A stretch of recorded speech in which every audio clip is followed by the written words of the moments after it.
What's up, gamers? How's it going, gamers? Oh, I'm a bit too far over. Hold on, let me scooch on over a bit. There we go. Scooch. The hat's a little on point, don't you think? What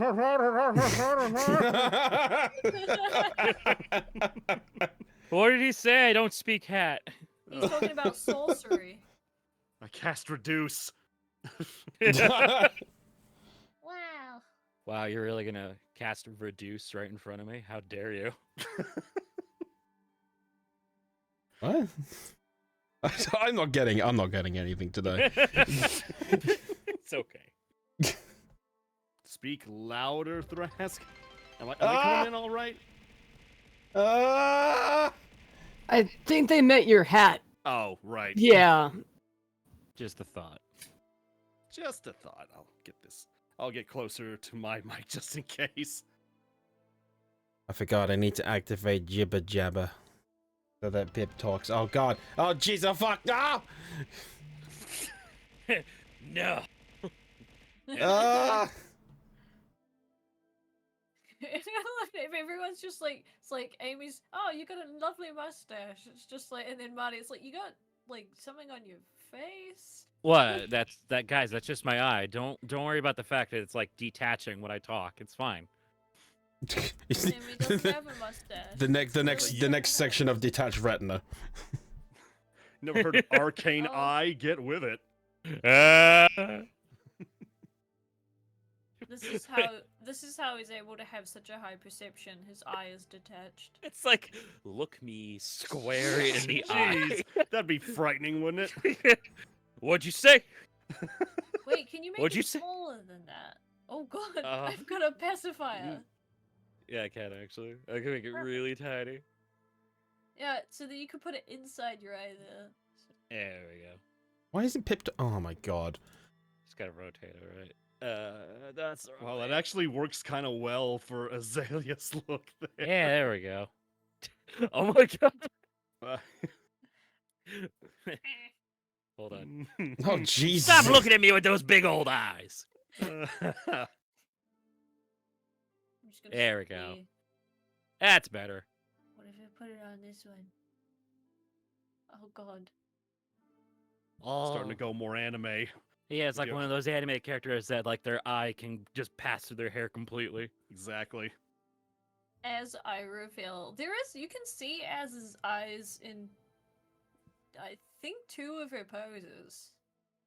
Yeah, I think your angry pose The and rage pose. your battle pose.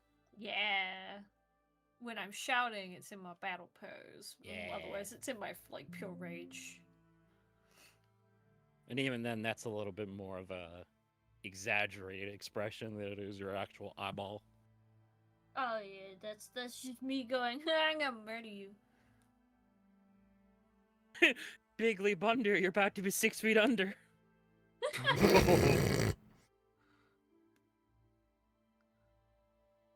Forgive me. I'm trouble in activating stuff. Shit's going nuts over back here. Fiddle-dee-doo, fiddle-dee-dill. I hope you wrote your testament and will.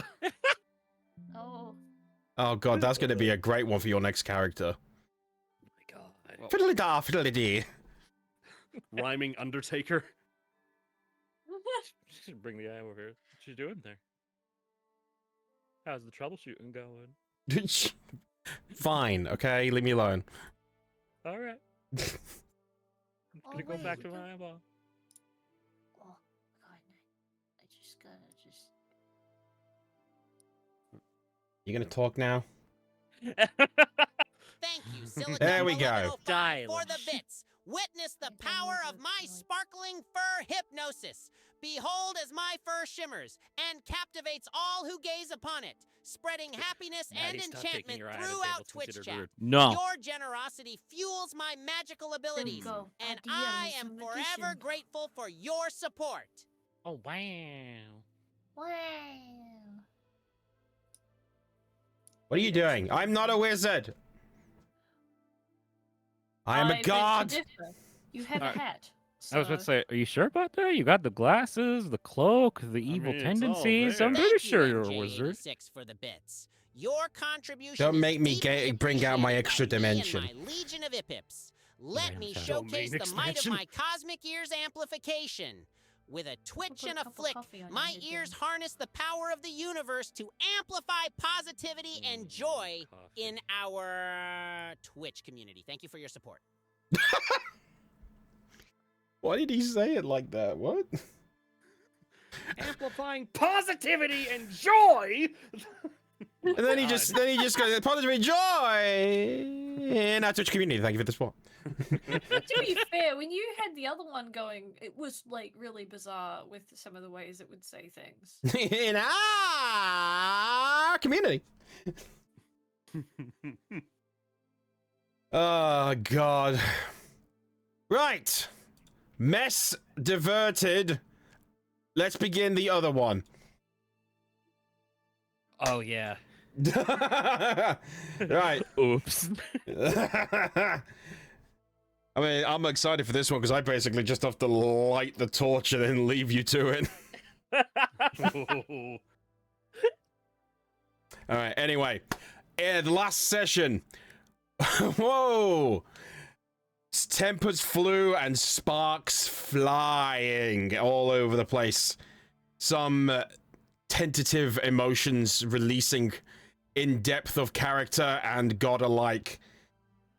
Upon agreement to continue what the mission they desperately need to continue, they began their way to the Orcan area known as Strepsek. Making their way through the dusted barrens, they find themselves in the entering into the city.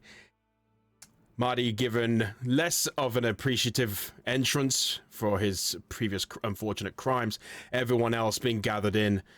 However, an old friend stood wait inside the city. An old friend. An old friend from times by, also known as Patches, part of Marty's previous groups of mercenaries, now a healer among his people and well respected. A fortuitous meeting indeed, and now being guided to potentially for a meeting with the chieftain of the orcs to regain his respect. And that is where we left off. So, Trask, Ica, and Azalea, you three were outside, essentially attending to people as much as you could, and trying to just bring about a bit more of a positive vibe with your group. And Marty, you were being guided out of the tent just by your friend Patches, and that is where we left off. And I'm holding a pumpkin. Yeah, yes, you were given an entire pumpkin because of your assistance in plant growth. There's a pretty chuckable pumpkin you got there. Sure to be a shame if you threw it at somebody. Should be a shame if it hit somebody in the face. Hmm. But that's not gonna happen. No. I don't hold grudges. Anyway, you find yourself still at the entrance, directly pretty much outside of the entrance. Right next to the entrance inside of the city of Strepsek. Where and the right opposite the tent where Patches was holding his essentially his medical needs and tents and stuff like that for ease of access. So the second you come out, you can all very much easily see each other. And Patches beginning to guide you over, sees the people you came with, and looks to you, Marty. Would you like to meet with your friends before we go? Yeah, that's probably a good idea. Oh, roll for ducks. You're right. Beg your pudding. Bread and Always pudding. got our back, pudding. How many dukes?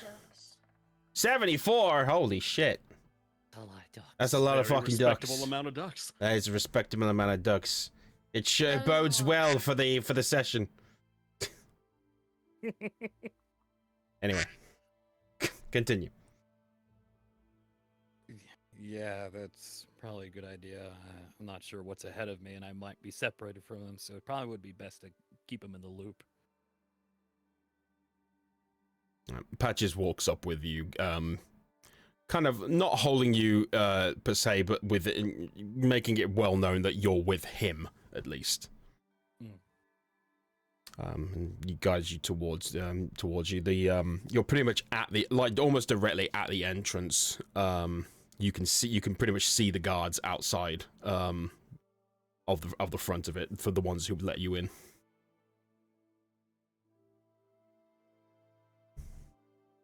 Okay.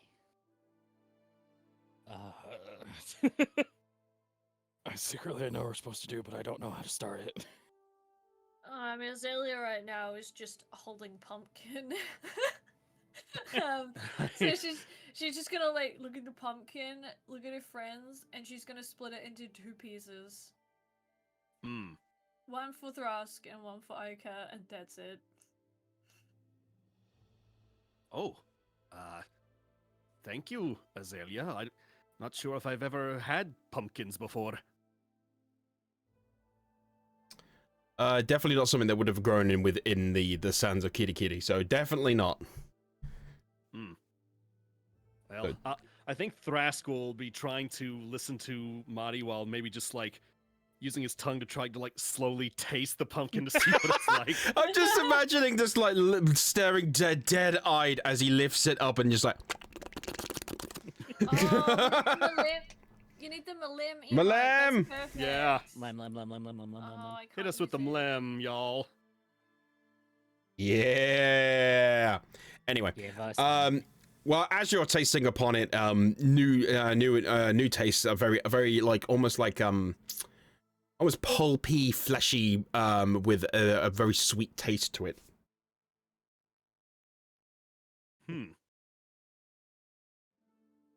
I suppose that's not too different from certain things I've tried.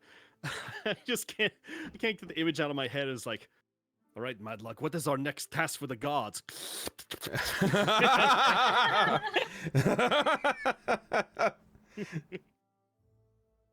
Oh, I suppose you guys can enjoy that. I do have a way in to speak with our lovely leader here. It might require a few things from me, but it doesn't seem like anything I can't handle. All right, well, this is good news then, yes? Yes. It was much easier than I thought. Lily's just gonna look in a different direction. Mad's just gonna notice that and just try to not acknowledge it just yet. Oh, well, all right then. So, is there anything that we need to do to help you out with this?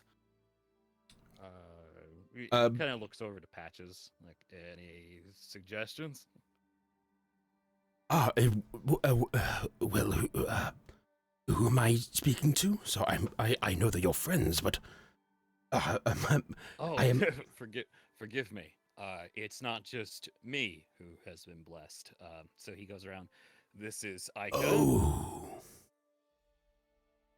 He walks up to you. You notice. Hold on a second.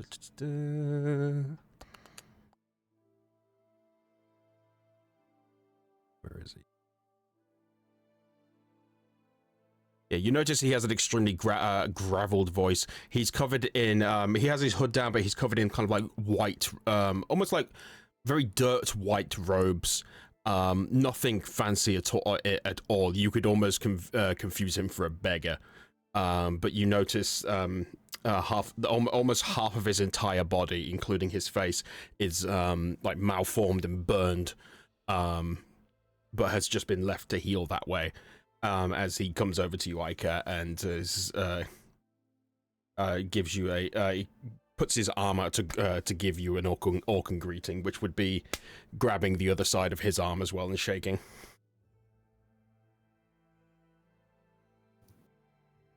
I just came back to hear something. I knew it. I am sorry. I'm taking care of dogs, and I had to like get up and actually like take headphones off. So You're I'm fine. really You're fine. sorry. No, he's just Sorry. Patches has just come over and is giving you just a Thank for greeting, sharing your basically. adventurous Oh hell plans. yeah, man! Let me I high channel the five. Let's energy go. of my radiant eyes to illuminate Love your it. I love the path. Moxie. May the glow of my Oh, eyes Azalea guide also you gave through the you pumpkin pumpkin. feasting and duck Oh, takedown with I'm gonna think about it. unparalleled I'm gonna take a brilliance. little Your nibble, and I'm gonna bravery think and to myself, creativity what if I inspires all put in this Twitch in chat. coffee? Of I'll course. be thinking Oh. about that a lot. Pumpkin, and that's how pumpkin spice I coffee was is about made to in say, this world. Ika's about to I revolutionize. am about to make some shit, Lil. I'm making revolutionize a the stop, coffee bro. world. Mm-hmm. As you can see, he's just as free spirited as Saren is. With that in mind, he puts both of his hands together.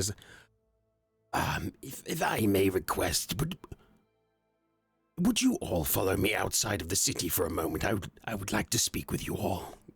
Oh, yeah, absolutely. And he kind of walks forward, and both of the guards outside just stand directly to attention as he puts both of his arms and just behind him and just continues walking outside.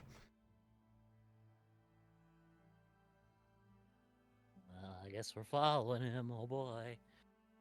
And then they will follow at the very back. Right, I- yeah. Ike is just gonna take a little nibble and then look over at Thrask and be like, "Do you think they're gonna talk about it, or?" We can't force them to talk about it. It must happen on their own time. Yeah, but it's getting awkward. Like one of them farted, you know. Like a really bad fart, I would assume, Yeah, like- right? Yeah, like when you're walking down through a Where- cave. Yeah, where it just hangs in the air and you don't know who's Mhm. going to bring it up first. Yeah, it has a little stench, but it's not like too overbearing. But it's there. Yeah. So I'm I've never. surprised that we could relate to that so easily. We'll just forget about that. So nice pumpkin you have there. Yeah. Oh yeah. I believe it is nice. Never have I expected Maddie's BPD be compared to a fart, yet here we are. I've never watched Critical Role, but you won't find that there. God. All right. I don't Well, think you'd find a lizard licking a pumpkin either. maybe, who knows? Anyway, you all follow out. He takes you a little bit further down the winding path, like still within reach and eye shot of Strepsek. But he takes you to like almost like a little cave entrance, almost kind of where the inside one of the tall barren towers, the barren wasteland towers of rock. And he sits down in the dust. And waits for you all to kind of like come to.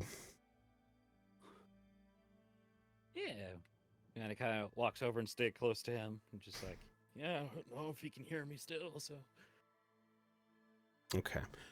And as you all approach there, he kind of grabs behind like one of his cowls and brings out kind of like almost like what you'd imagine like a sake dish sort of thing. And he takes out like a flask of liquid and pours it in, and he kind of just takes a sip from it. And he looks up at all of you. I can see some form of history is making itself apparent here. I feel the energies within you all, while vast, are chaotic, and I feel these should be quenched before you go any further. Not just for Marty's sake here, but for you all, if what he has told me is true. All of you must be of sound body and mind. The fact that I am potentially speaking to the future gods that will be worshipped. So, please, I will sit. And you will figure this out before we enter.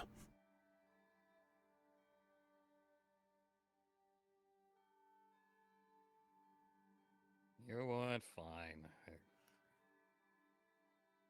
Just like looks over to Az and just like, how do you want to do this? Azalea is just going to give him an absolute death glare. She's like, what do you mean? How we want to do this? It's like, I didn't start this. You started this. Yeah, look, I do let my emotions get the best of me, and I know an apology is not gonna like make it all go away. We had two very different lives. We see very different eye to eye, so I don't know if words are gonna be able to fix this. So, if you've got any other solutions, by all means.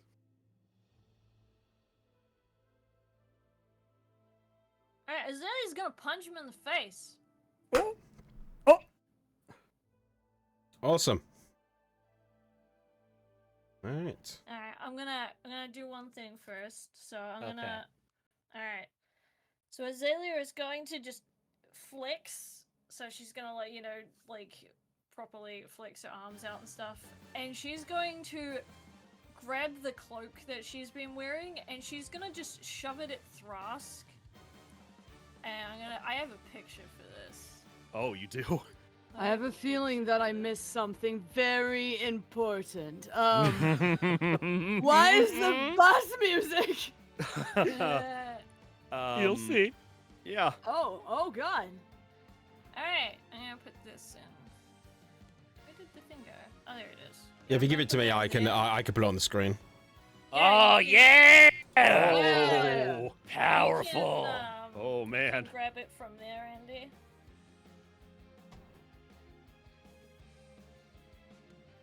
Yeah, so Azalea's top half is covered in the marks that we get from taking those vines.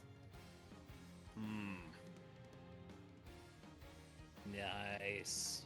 Yeah, I am just going to absolutely deck Marty square in the face. Oh. Hell yeah. All right. Roll me an unarmed attack. Okay, I gotta figure out how to do that. Where's the buttons? I think it's this one? Oh, that's hit damage, whoops. Where's the non-hit damage button? It should be like a plus something on your sheet there next to the damage, wherever it is. Oh, it's yeah. Oh no, so I was right. It was hit. Just roll me DC. damage. Like you're not gonna be. You're gonna be hitting each other. Like, there's no way you're not. Yeah. Oh yeah. Oh, Oh. your unarmed strike is 0. Yeah, apparently. That's fine. It'll be non-lethal. Well, I mean it's 0. I don't do damage apparently with an unarmed strike. All right. Okay. Never mind then. All right. We'll do this a different way. All right. So Azalea, you grab your cloak, flop it off, and throw it towards Thrask. And as you do, you tense your muscles, pull your shoulders up, really showing all of the cracks and the blackened vines wrapping around your skin that you've collected from all this time from just trying to destroy the hollowed corruption that has been entering into this world. And as you do, you launch forwards, punching your fist and then grabbing it back and lamping Marty directly in the face as he takes it to the chin and falls directly back next to Patches as he takes a sip of his drink. Maddie's quiet for a second, and then you just hear a very, very like slow buildup of laughter.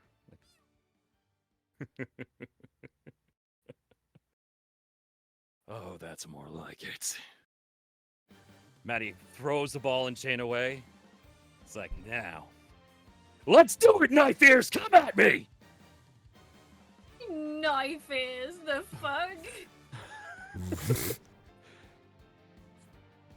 Ika, we best sit back with Patches here. I think this is their fight. It is, and it's really cool. Glad you're taking this so well. Within within yourselves, Thrask and Ika, you can feel sort of like a different emotion within you, and from next to you, the envisionment of your gods appear.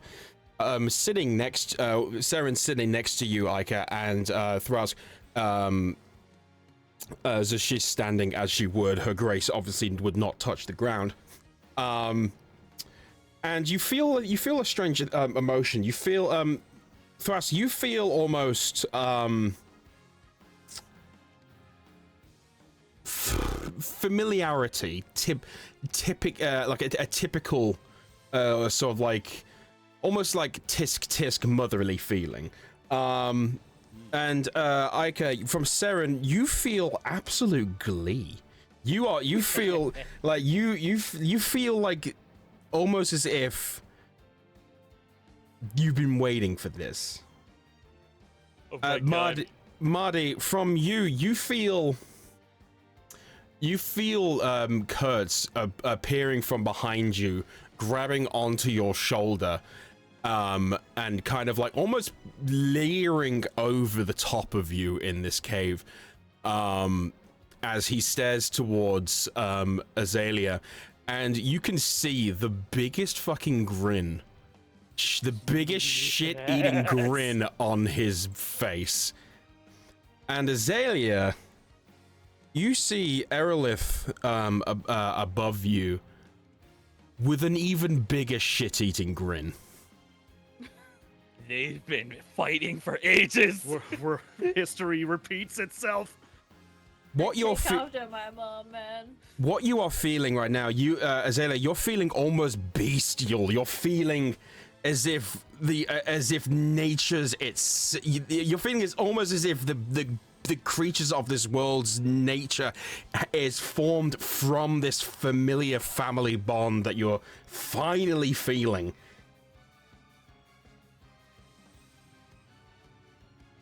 Anyway, what do you do, Marty?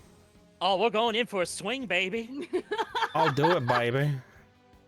Give me a Alright. role play for this because there's no point in doing like actual Alright. damage. Well, you can. Oh, you can if you want. I don't mind if you want. Yeah, so after that, just like you see Maddie lunge forward with Kurtz behind him, and like both of us take a swing at Azzy and Erelith.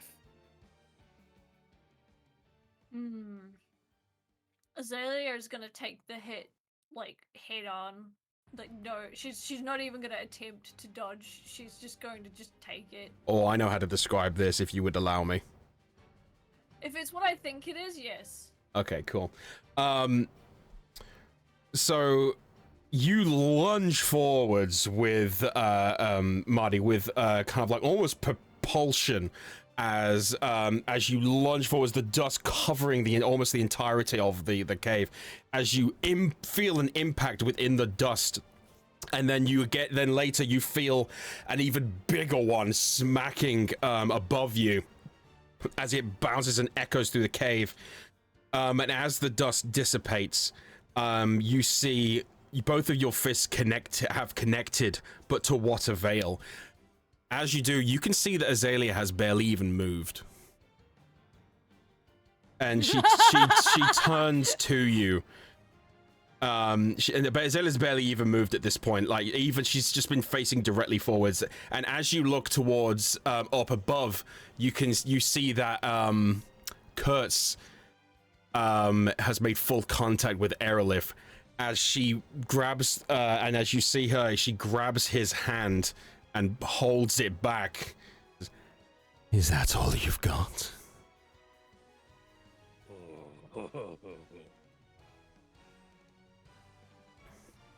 Alright, I have a plan for my next hit. All right. So I would actually like, if I am, can I do 2 moves? at Yeah, of course. once? Yeah, this is a role-played By fight. all Go fucking means. nuts. Oh, cool. This is so- awesome. So Azalea is going to wind back a ridiculously, obviously, like, over-the-top punch, but at the same time, she is going to cast Cure, what is it, Mass Wounds? Where is it? I've got it on here. Yeah, Mass Cure Wounds. So it heals both of us. Oh. Okay. So you begin. You kind of like use your head to push away the both of the fists, and as you do, you kind of spit out some blood. Erelith mimicking the exact same movement. She, you see Erelith grab the night sky dress that she normally wears as she pulls and it rips part of it off as it falls and then rejoins the bottom of her dress. And then both of you wind back, and as you do, your arm begins to glow a vibrant golden wispy color as you punch back towards, and the entire cave lights up with a bright light, as everybody in the entire place feels perfect again, as if nothing has happened. Yeah, because both of us were also low, like, not low on HP, but we had less HP, so now you can put your HP back up. Hey. Where was I? It was 13. Okay, I fixed it. Okay, how do you respond, Marty? I should almost feel offended. It's like, you're really pulling out the magic bullshit when I can't do that right now? That's not fair. So, Maddie just kind of cracks his neck. He's like, oh, that's cute. Having to rely on your little druid magic, huh? Fine then! Two can play this game. So, Maddie winds his fists up, and like her, but instead of cure wounds, it's thunderclap.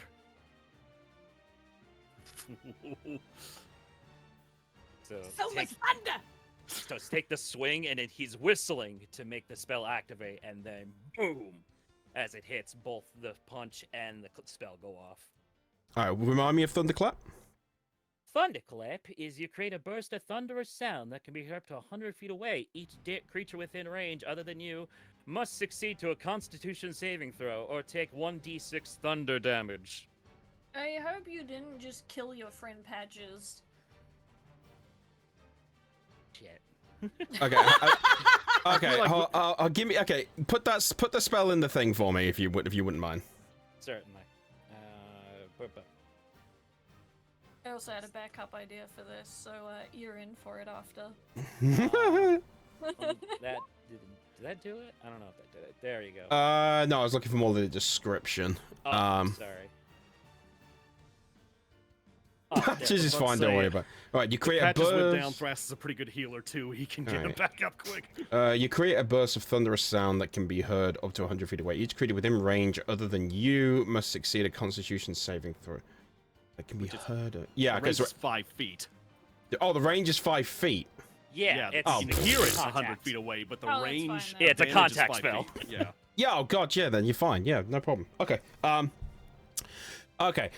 So as you reel back, you give the spiel that you just did, kind of like brushing some blood off of your face, spitting a tooth out. And as you do, you kind of put both of your fists together at this point, cracking your neck.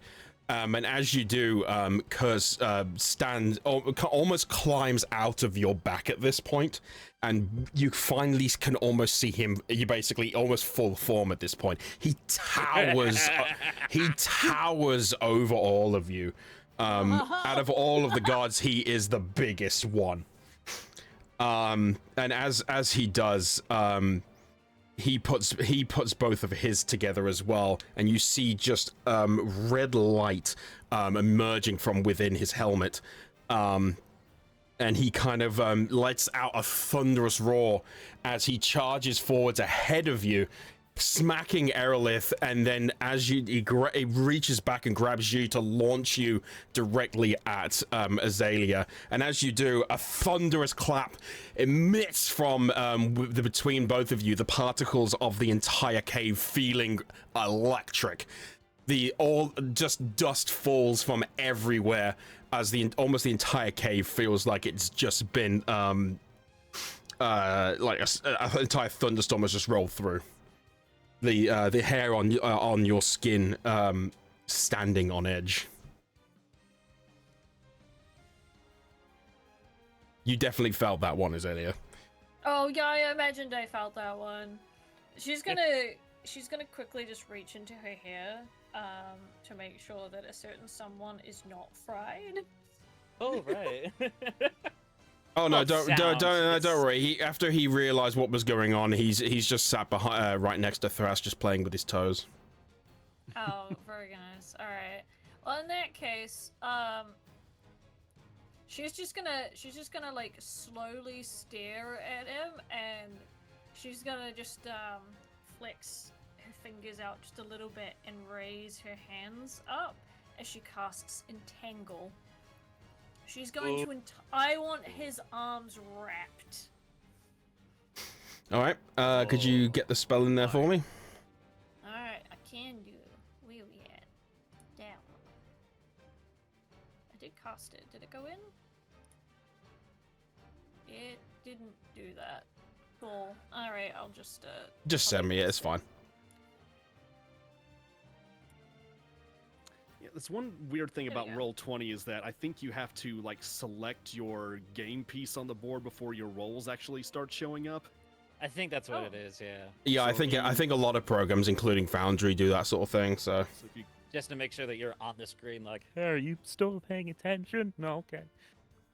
Okay. Oh. Anyway, okay. Well, like you said, you raise your arms to the ceiling of this place.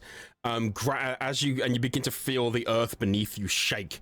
As you see it like crack and crumble, directly heading towards you, Marty. As vines burst from the floor and begin like whipping and wrapping around your arms, and it pulls you directly to the ground. So that and the same, and alongside that, you see Aerolith, kind of like as you're held to the ground, she approaches. She comes out of the back of Azalea and begins walking over, her towering visage with the night sky as a gown covering her. And she kind of almost like kneels down to you, and just whispers to both of you, you and Kurtz, "Still the little brother I see." Within you, you feel absolute fucking rage from Kurtz. He is. You can feel him almost as if this is something that has been going on at him for millennia. Oh. And this is gonna start to feel a little bit more close to home too. Yeah. While you're just stuck there, Azalea's just gonna pinch your nose. You can tell she's not really quite as angry anymore. She's obviously, this is just how she fights at this point. There's a bit of like a grin in there, but she's just got hold of your nose and is just, like, the typical thing where you just wiggle it and then you let it go quite forcefully. All right, let's bring the rage back out. There's a lot of shit we gotta get out in the open. So that's how it's gonna be, huh? Always. That's how it is. Just how you've always operated. Doing things in secret and not telling anyone, then scolding the people who do stupid shit and at least acknowledge when they do the stupid shit. This entire journey, you haven't said a damn word to me about anything you've done. How does that make you better than me? You're just a coward with What? extra steps! I never said once I was better than you. You never had to say it. You just showed it. From the corner of the room, you just hear from Parahai, "Ooh!" They are so sassy.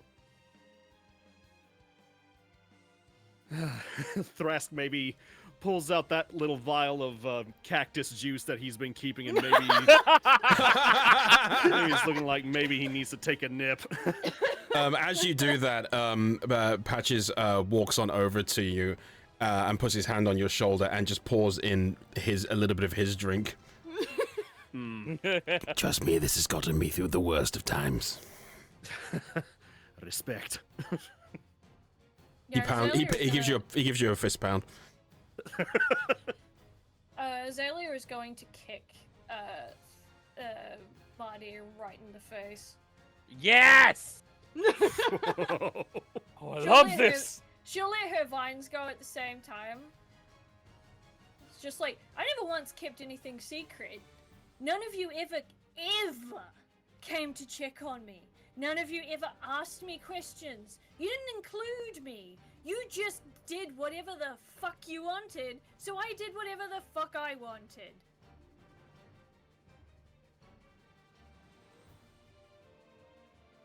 Maddie slowly erases up, and you can just see a black eye in his face. It's like, then you should have spoken up! Yeah, 'cause I was always built that way, wasn't I? The person who didn't know how to speak to anyone should have spoken up. Do I look like I came from a place where people could speak up? I talk to wolves! So did Marty, technically. He had like a pet dog. Right, Marty? You know what? Kid's actually got a point, yeah. As far as I knew, all my friends were dead. Thrask, I'm stirring. I didn't have friends. You guys are my friends. And you told me that, apparently, that I just make fun of you. I've never made fun of you. I snuck into the fucking prison to see how you were doing, to make sure you were okay. I put my people on the line so that I could get you out of prison. I did that for you. Because you were my family.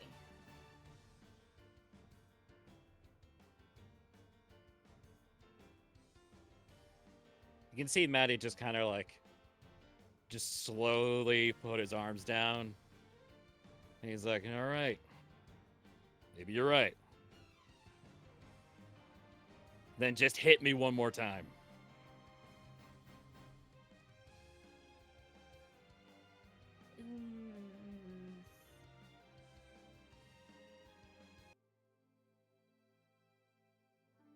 Azalea's gonna like look up at Aerolith. Because obviously the fun is left a little bit, so she's kind of hesitant to hit one more time. As you look up, you see Aerolith kind of looking towards Kurtz. She's not really paying attention to either of you two at this point.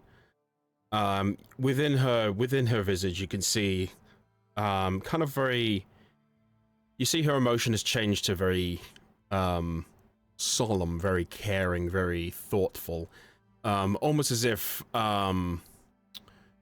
realizing kind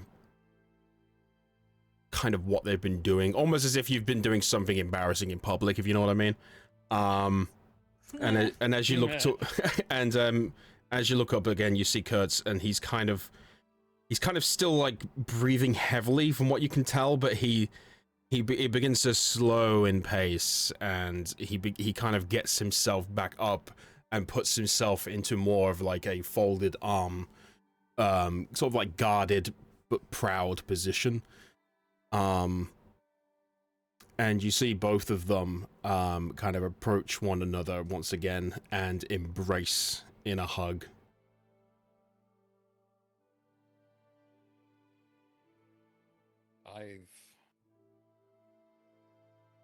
I've been a very shitty brother. Not just to you, to everyone, including the ones in my past. I should have always acknowledged my fuck-ups. And I shouldn't have disrespected you the way I've been doing. Mazzy. Sorry. I really am sorry.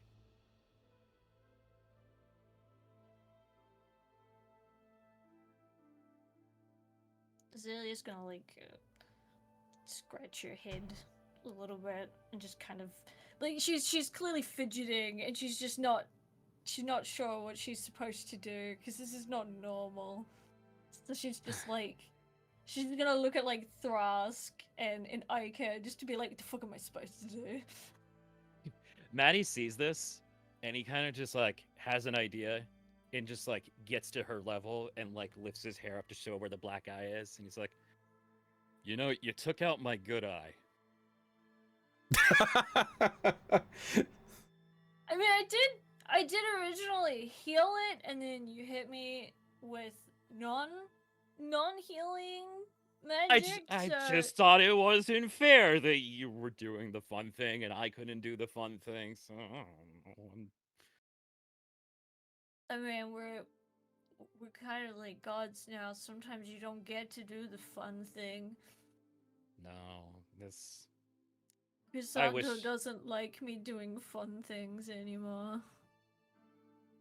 Believe me, doing the fun things has thrown me in jail quite a few times. I've never been in jail. Is it fun? There's free food. That's kind of neat. It's not always good, but it's free. Azalea just takes a berry out of her hair. So my hair is a prison? All right, screams out. Yeah. About to say, ask Parahai. How you get treated like a king where we're from? Not when I'm in there, I don't.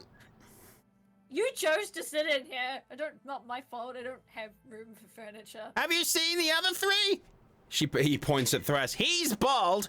His is sharp, and his, I don't know. It feels like it's covered in dirt. Hey, it's some high quality dirt. I mean, mine is yeah. There's dirt in there. I'm sure I'm growing a few things in here. I haven't checked. And Thras is just thinking to himself, can you be considered bald if your race doesn't grow hair to begin with? Bald! Bald! Anyway, during this time, you also you've also kind of seen that Seren and Zoshisk have also embraced, Aww. and kind of come back up, and they kind of look down to all of you. And for the first time, they kind of all speak to you almost in unison. But all of you each one of you are able to feel these words and emotions,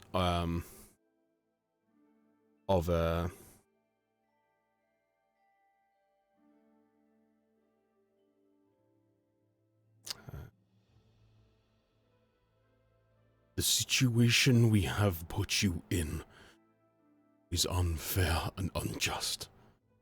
It is wrong of us to ask you to fix the problems that have been caused by us and others. But we pray and thank you for you each day that we have found each and every one of you. Now, let's finish this. Ike's just gonna open up his arms really wide and be like, "All right, hug me, be hug." Group hug, and he just Maddie starts pulling in Thrask and Patches and Azalea. Group hug, you heard him. Come on. Oh, this is happening. Oh, okay. Azalea, you gotta wrap your arms around all of us and then just squeeze really hard. That's normally how this works, okay? Use the vines, but not too hard. Wait, the vines.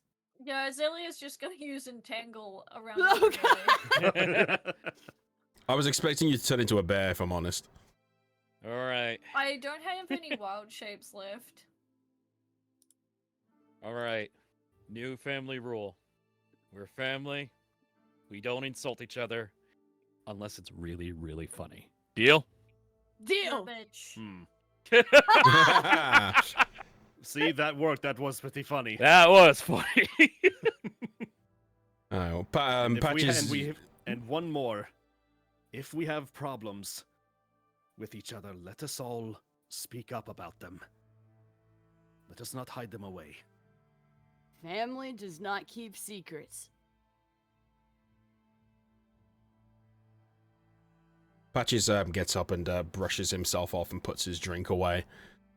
And puts his hands behind his back as... I think we all deserve a good rest. Let us rest here for the night. And then we will continue on into the city.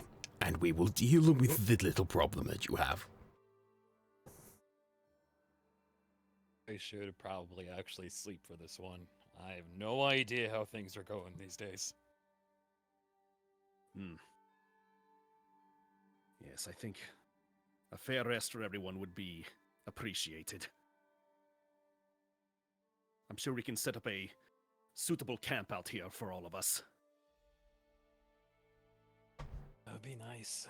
It would be like the old days for me. And then he just kind of walks over and grabs his ball and chain. You just hear his back like snap a little bit.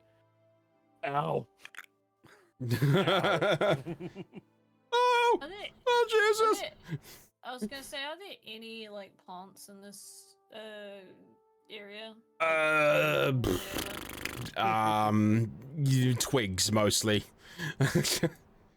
Or could. This is a barren deserty sort of thing. So like you're surrounded by like orange sands and like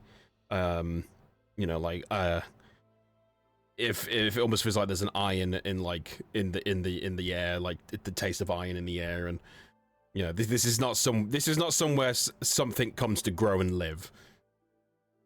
Hey, maybe you can take the dirt out of Maudie's hair and try to grow a little leaf or something. I Actually, mean, we hold do on. have one thought, Azalea. How big do you think you could grow a pumpkin seed out of? Oh, true. I mean, I don't know if I can force it to keep growing for that long. I might have a suggestion. There was one thing I learned when I was in prison that kinda helped with the isolation. Andy, is Tiny Hut able to fit all of us in it? Let me have a quick look. It should. I'm pretty sure it does. A 10-foot radius immobile dome of force. It's a 10-foot. Oh, damn. That'd be a little tight. Yeah, you'd all be, well, you four would be able to fit in. But Patches and Parahai would not. It says 9 creatures of medium size can fit inside. Is Patches that big? What? 9? Then why is it a 10-foot range? What the fuck? Okay, Yeah, never. that doesn't make That any seems sense. weird. Well, whatever. Okay. Radius, so it's 20-foot diameter. So it's. Oh, I'm an okay, idiot. yeah, that I'm an totally idiot. works. Yeah, never mind. Yeah, go ahead. Yeah, that's fine. All right, so Maddie kind of lifts his fingers up and just snaps them and casts Tiny Hut. Tiny hut in a cave. Tiny hut in a cave. Okay. Yep. You like as you said, you snap your fingers and you begin to feel like a force of energy erupt from you and spread out in like almost like a dome in a dome, as surrounding you now in a 20-foot diameter radius. You see there's like almost like a transparent shimmering energy covering you, sealing you from the elements.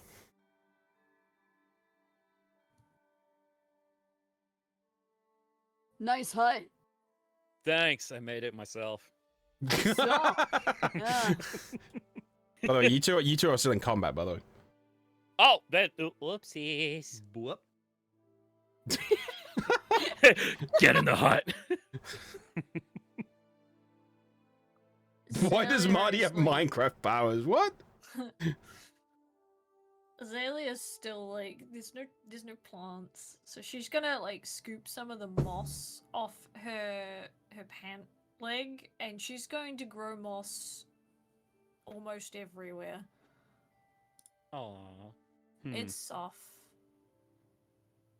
All right. Well, you take some moss off. You sort of pull some moss off of your leg, and you embed it on the ground. And as you do, green energy just erupts from it, and almost like within like a millisecond, just fills the entire cave with it. Wow. Nice moss. There's no trees, so I needed something that's green. Aw. Aika, you're a man of many words. Hey, well, I call it as I see it, you know? Maybe we should, like, I don't know, get a jar and fill it with dirt. And that way Azalea I got a can just, jar of like, dirt. make a Put tree little whenever. dirt under my pillow for the dirt man. I don't know if the sand will be that good for growing things. Well, on the dirt. That's what I meant. We should get a jar and put some dirt in it, and then she can take out the dirt whenever she wants to, and then make a tree. Is that not how that works? I'm gonna say you're gonna love my next D&D character. My God.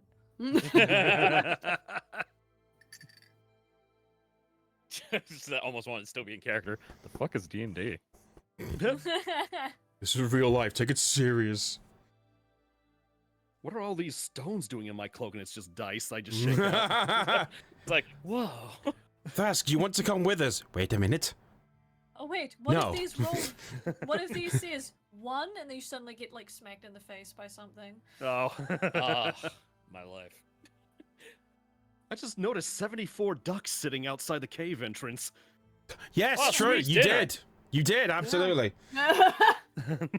You look outside the cave, and for some reason, there just appeared like the sky cracking and changing to purple, and the corruption in the world right now. It's just everything is just really confusing. So you just see 74 ducks just walking past in a weird motion. Do you Do you just think feel if we- like a... I was gonna say, did a plot hole just happen, or... I don't know, but do you think Eldritch blasting those ducks would make them tasty? Don't kill the ducks, they're friends. But I'm hungry. But eat the sand, Monty! Azalea's just gonna throw a good berry at you. Thank you. It's just like catch it in his mouth. Thank you.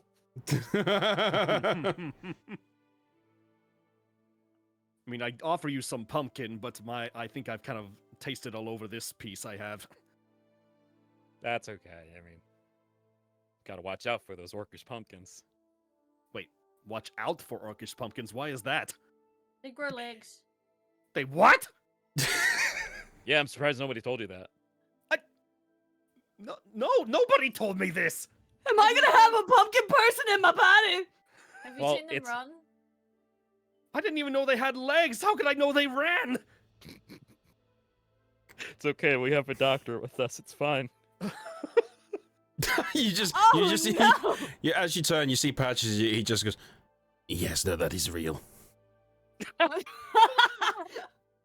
knew he was my brother. Thrask, we're gonna die! No, calm down. I'm sure everything will be fine. I was gonna put this in my coffee! Oh god! You know what? I'm starting to feel better now. Yeah, same. Yeah. I'm dying!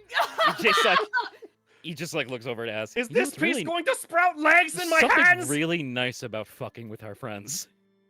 I'm feeling growing already! What about the seeds? Don't eat the seeds. Whatever you do, don't eat the seeds. What happens when I eat the seed? I don't know. I'm just saying. Oh, if you eat the seeds, you grow 3 extra eyes. Oh That's no! You should give them to Marty. Yeah, I could actually use those. Oh yeah, good point. We're gonna die! No, you're not gonna die. Everyone knows if you eat a pumpkin with legs, you just get the runs. Ba-da-da. Ah! I feel like we've been fooled. What? No, no, Whoa, you- no. Would I lie to you? Let me hold on. Let me roll for deception. Would I lie to you? 16. Ah, I guess not. I guess you wouldn't lie to us. Very truthful. But after that joke, No, actually, you know what? 16 is not good enough for that. Like, Damn it! you so have Thras to make realizes them. it. Yeah, And- to make them realize that no. Okay. Madi, I'm cringing so hard, I'm afraid I'm going to shed my skin. I mean, you're probably due for that, aren't you? Oh no, am I? I start kind of thinking about it and just kind of looking at myself. Azzy, I get it. This is so easy. Yeah. Also, I'm gonna. oh. I'm gonna be truthful because it's gonna happen at some point. But if Chrysanto ever asks me to go back to the elves, I'll have to go back to the elves. Normally only for like a couple hours, but yeah, sometimes they need help. That's fine, as long as you get some rest in between. We don't want to have situations like in Brizo again. Yeah, that's Right. because they needed a lot of help. There were a lot of vines. Yes, I don't know if you ever really told us, like, everything you saw there in your city. Are you able to explain a bit more for us?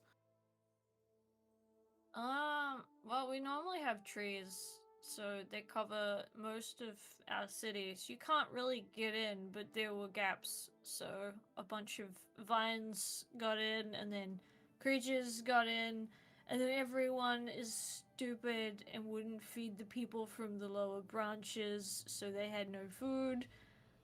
And they're kind of dumb, so they don't actually know how to defend themselves either. So we had to build barricades with more trees.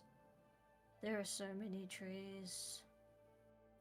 I like them, they're awesome. Also, I might have scared people because I teleported through our main tree, which we're not supposed to, apparently.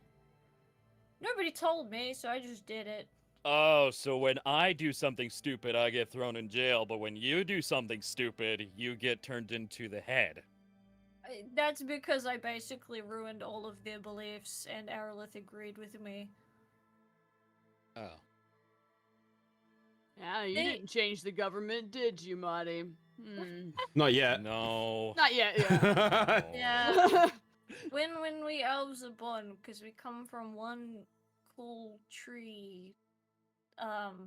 If you're at the top of the tree when you're born, then you're important. If you come from the bottom of the tree, you're garbage. And I came from the bottom of the tree, so they didn't really want to look after me. So I made myself a pretty leaf dress, and I decided I was gonna be a mom. And I ran away to the forest, and I became a mom. See, Aw. that seems kind of wacky, because I feel like roots are the most important part of the tree. Yeah, I mean, we all came from the same tree, and they literally created classism. So I don't really know if they have all their brains there. Dang it, I thought the orc disrespect thing was kind of weird. Yeah, I mean, it sounds like you were pretty brave. Oh yeah. Yeah. Do you remember when we first met Ahai and he wouldn't even look at me? Oh, yeah. Yeah, that was my whole childhood and adulthood. Jesus. And then my son was good, but my son's all grown up now, so I guess I wanted to make friends. And then for some reason I made family instead, so I guess I failed at making friends like I wanted. No, you just made better friends. Yeah, you just Friends made. have classism too? Wait, no! No, we only have classes.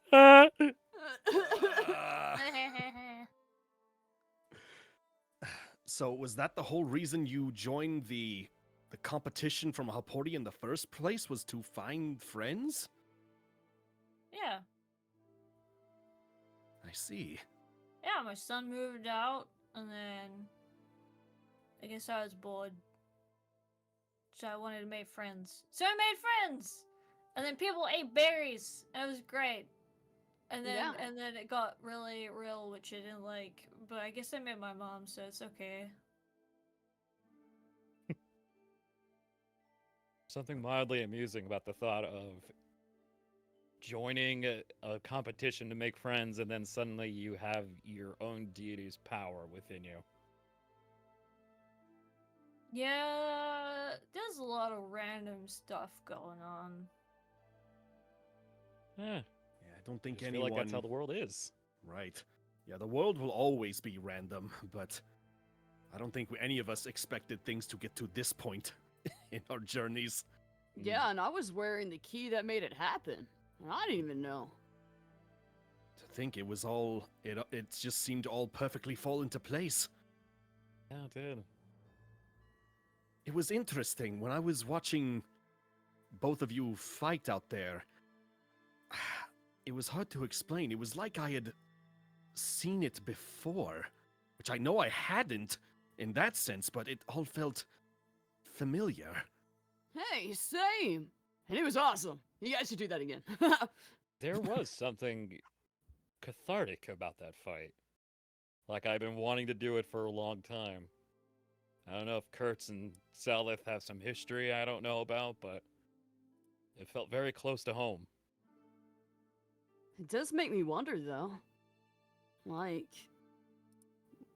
do they have some form of tie to our emotions? Possible. Kurtz has definitely been expressing himself internally a lot more lately, especially when we were in prison.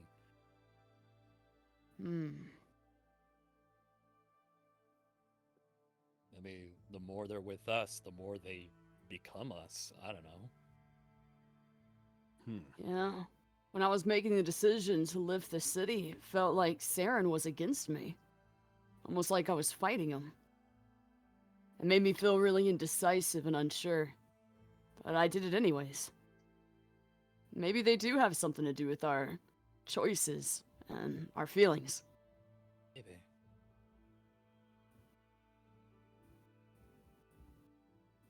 I'm not sure what our gods have been up to, but I feel like a lot of this comes down to all of our places that we've been to lately. We've had to break tradition.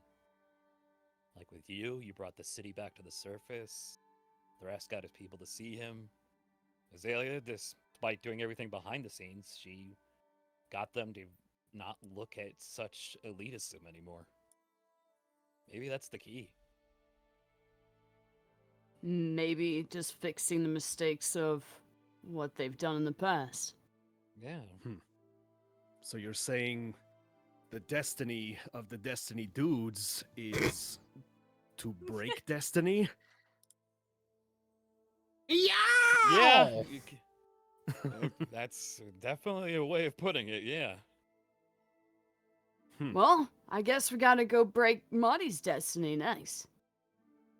I think my people just need to stop weaponizing respect as some sort of tool to decide who's worthy of being spoken to or not. 'Cause Yeah. I really think at the end of the day, we're all dust in the end. Doesn't matter if we were, holier than thou or some sort of scum in the streets. We both meet the same end.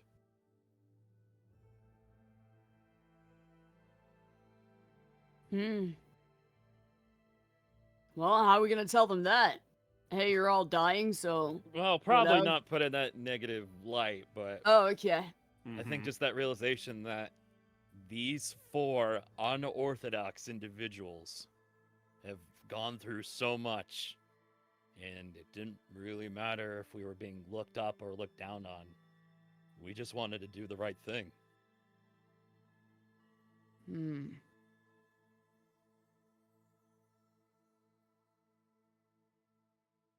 Well, if anything, I think Azalea kind of relates to you the most here. Yeah, and I think that's why I just wasn't seeing her. I didn't want to look in the mirror. Oh. I don't look like you, so I don't understand how I would look you in the mirror. Her I don't know. You can see, it just looks like her brain's frying. She's very confused all of a sudden. Betty just Oh, smirks and just looks to, points at his ears, though. I don't know. We both have pointy ears. Yeah, and you both cover one eyeball. And we're Yeah. both green. Oh Yeah, my but, god. You're like half my age. Oh God, that's right. I am the little brother. He just kind of curls up a little bit. I've never been the younger brother in my life.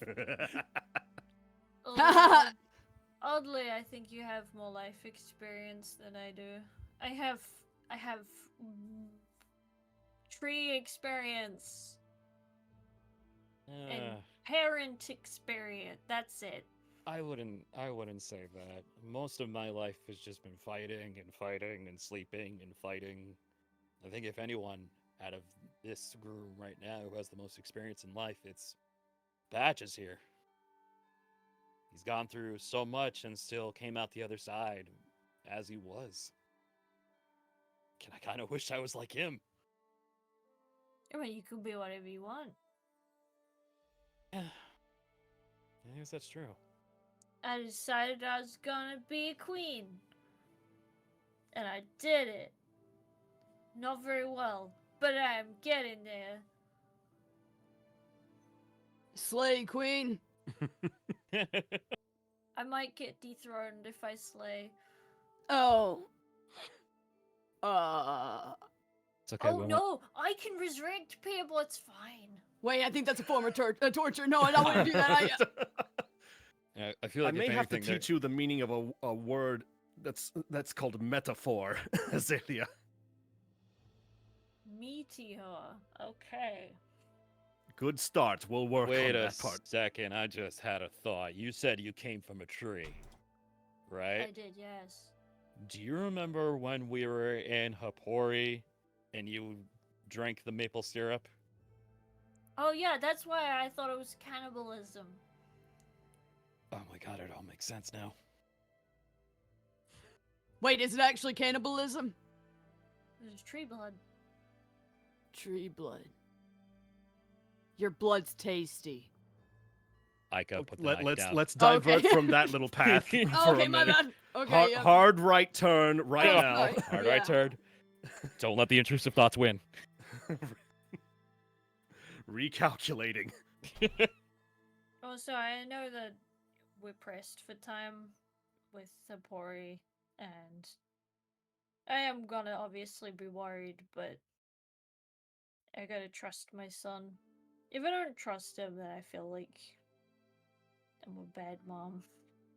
I mainly told you that because I don't know what happened to my son, so I think I was projecting. I just wanted to have you be able to see yours.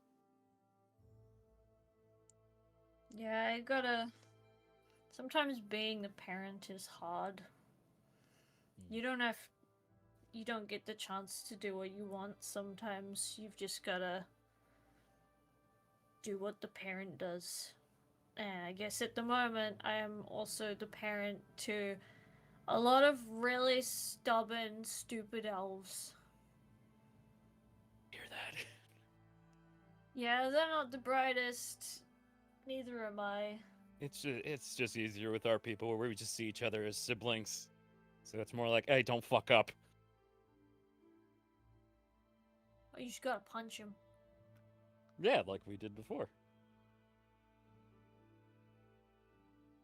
So are you sure you're not an orc? Because that was a pretty solid punch. Nah, I wish I was an orc. I think I probably would have had more fun. Maybe I'm Maybe. human. I do have a human son. Also, I don't suppose any of you just decided to abandon a child when they were like, maybe a few months old, just in the forest, casually. I don't still think haven't- so. Nope, Yeah, it wasn't us. Oh, okay. I still haven't found out who did that, because, maybe he wants to know one day. Yeah, maybe we have to ask someone in a pori when the time comes. If that is what he wants to know, he Yeah, may not even care. it's true. He Maybe probably doesn't care. He didn't bring it up again. yeah, because Or he just has a sees good you- mom to begin sees with. You as his mom. Yeah, but I want to punch the person. And then hug the person. Oh, that's totally fair. it's like a double-edged sword. It's like, how dare you do that? But also, thank you? Question mark. Thanks, Kay. Yep. Punch. And then pet Sora and then punch him again. Yeah. I'd like to show you my gratitude. Ow. Feeling grateful yet? I'm so grateful. Punches. Couldn't have done this without you. Oh, I think we got a lot of the thick air cleared out of the room. They finally cleared the fart out. Yeah, I was just about to say that. Wait, Fart. who farted? You know, you tell me I keep secrets, but I'm starting to really question your thought processes, you two. I mean, it was makes an easy metaphor to relate to in the situation to try and cut the tension in the air. Like cheese. Typical young people using slang that we can't understand. I'm gonna ban slang from my hometown. It's banned. I get to make these rules. Oh man. I'm gonna tell Crisanto they're banned. He'll agree with me. They're uncouth, as he says. How old are you guys? Technically, I'm around my, I would say, 30s? Or yeah, I believe it was. That's what I said it as. I forget. Oh no, she's that old. Old enough that the moment I get out of bed, 40 bones snap back into place. I mean, I think my son is in his 40s. Okay, that sounds about right for me. But then again, orcs have a very short lifespan. Are you gonna die soon? Probably. Oh no! I've kind of just accepted that it's fine. Oh god! You know what? Maybe I'll turn you into like a rock or something, and then you'll just be fine. Oh, We'll sweet. just carry you. We'll just Get to be a carry pet you around rock with us. for the for the rest of your conscience. Perfect. Also, we should probably go to sleep. You have stuff to do, and I'm tired. Yeah, if it was definitely a good warm up for what I think I have to go through tomorrow. Are you dying tomorrow? Yes. If things go to shit. Ika's gonna Oh. like lay down with his eyes wide open, just be like contemplating life and death. Oh. Well, to get your mind off that, Ika, since we're not keeping secrets from each other anymore, remember way back in the Hapori when a rock insulted you and you tried to fight it? Yeah, it was a messed up rock. That was me. What? I knew it. I point at another rock and cast minor illusion, say, "You got played, son." You sound just like that rock. Thrask is hilarious. How have I never noticed before? Azalea's just like looking at like the concept of like shape rock and is now just like, I want to make rock just open and close like its mouth. Are we gonna make like an actual rock puppet together? Yeah, I got shaped stone, so we just make it like a sock puppet. And I've got mold earth, so we could make it even better. Oh my god. Also, okay, I need to join Thraskin on this because I also have minor illusion. So he just like looks at Thrask and smirks. Check this out. He throws minor illusion at another rock. It says, "I drank all your coffee, sucker." Hey, it's that rock again, you bastard! I will fight you! Oh, wait. Can I, like, if this is like obviously it's way too much, but like, could I just like partially entangle so you just got little tiny vines that are just sticking out of this one rock? Yeah. Just wiggling its little hands around. I will allow you to do this on one condition. Yes. You draw it. Yeah. Alright, let me open up PSD file. Maddie Oh, just, draw it like right now. Okay. Yes. He just snaps his fingers again. It's like, hey, nice sword. Where'd you get it? The little loser store? I'm gonna fight you! Ika's gonna use his sword and try and smack this thing. Okay, roll me attack. Alright. Yes. Oh no. Okay, it hits. Okay. Damage is 37. Jesus Christ. You rocked yeah, you go over with like the determination of literally a god, and you you slash your blade into it, and it breaks in such a way into so many pebbles that start bouncing around the dome. They multiplied! It just smirks and just keeps snapping his finger. Oh, you fucked up now, son. Hey! Ika's just gonna go like just like stab it in the ground. God, cantrips are fun.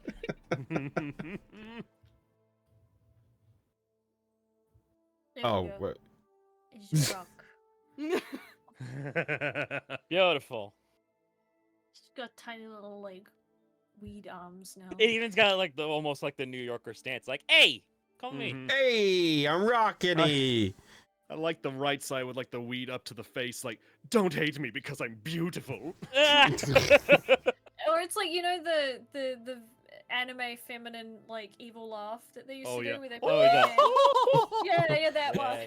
It's the Ojo The rock. Frieza laugh. Ooh. Anyway, all right. Okay. Well, you after this heartfelt therapy session, you all engage in revelry for the rest of the night until you fall to sleep. You fall to sleep and have probably one of the best nights of sleep you've had in a long time. Yeah. You arise in the morning. For once, Marty, you're hearing familiar sounds of the blowing winds of the sands and howling through the caves. This familiarity wakes you up in the morning like a nice cup of coffee, and everyone else you wake up with moss and sand in your pants. You find Patches is at the entranceway, just sipping on the same drink he was before. The hell are you rolling? So, I'm sorry. I tried to roll to self, but it clearly didn't do that.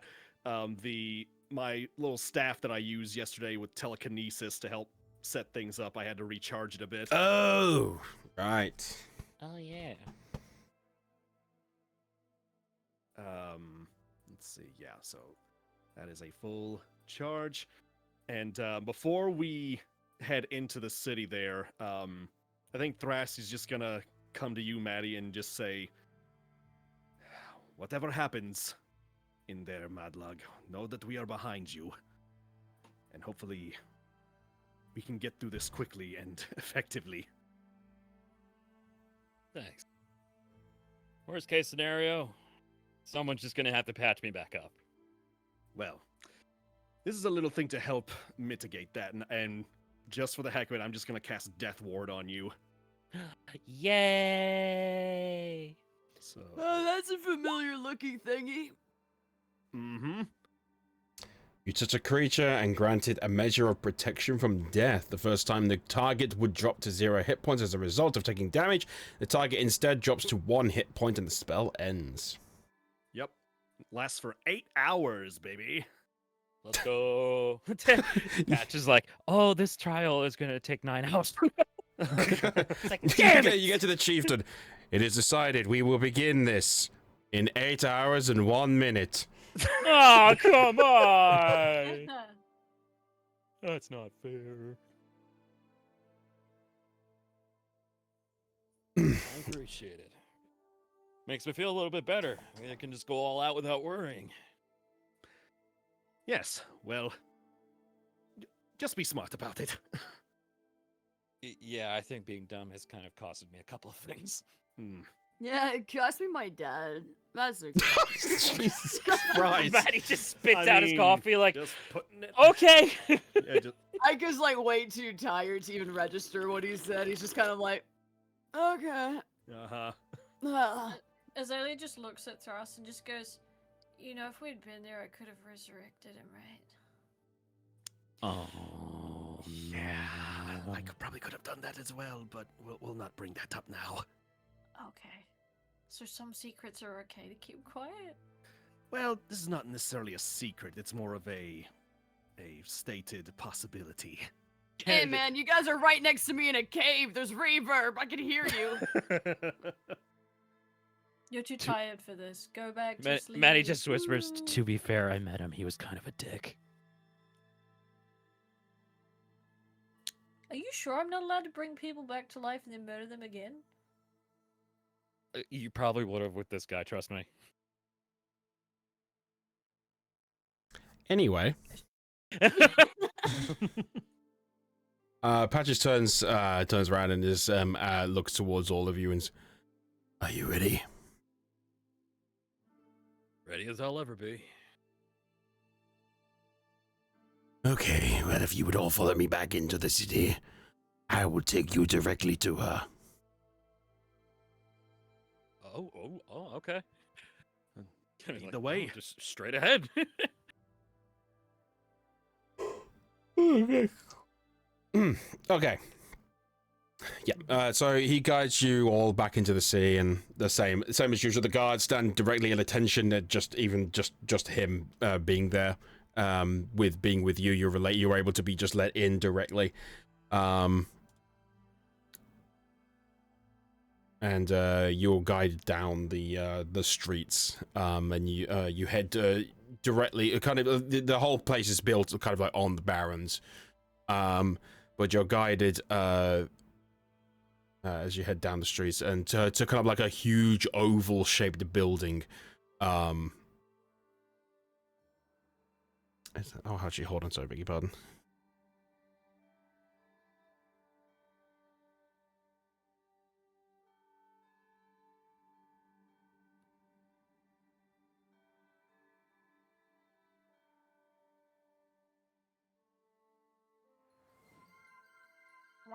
Hey, thank you for the raid, Derpaton. Thank you so much. Look at all them little gremlins on the screen. Look at him go. Oh, that one has a gun. How was your stream? So I'm just looking up some details to make sure I've got the right thing. Oh, okay.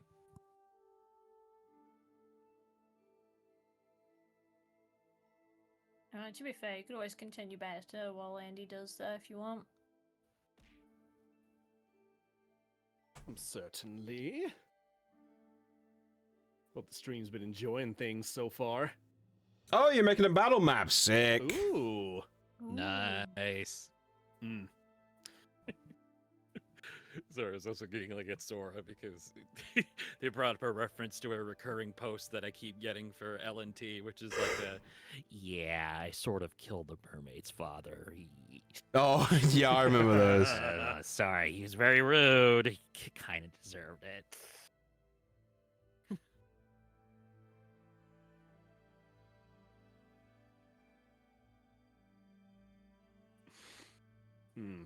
Battle maps and such. It makes me think I've been trying to teach myself how to play Warhammer 40k recently myself.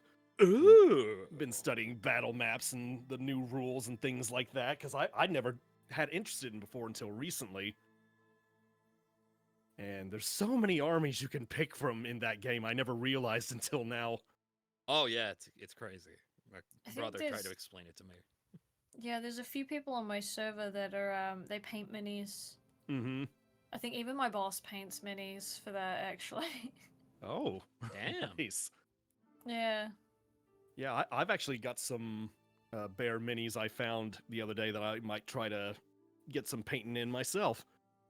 Apparently it's very relaxing. Yeah, that's It what I've is. heard too. Quite therapeutic. Which I did finally pick an army to go with, and you'll probably like this, Pat. I think I'm gonna go with the orcs. Let's go. Woo! We gonna be crumping all night long. I love the Warhammer orcs. They're just blissfully unaware that they have psychic abilities. So Yeah. they really just believe, if we believe in it hard enough, it'll just exist. Exactly. I'm trying to remember if it was actually a story thing or not, but I remember reading one excerpt where orcs are trying to work on the space station of theirs, and they were outside making repairs, and they were just believing hard enough, thinking they could just go out there without having to breathe.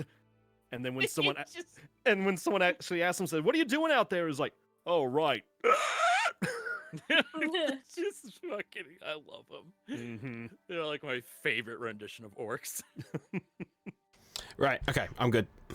Aye.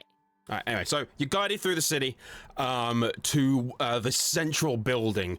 It's almost it's quite big. It's circular, and as you're guided up the stairs, your two guards push open the door at the sign of the Ashen Healer, or Patches as you know him.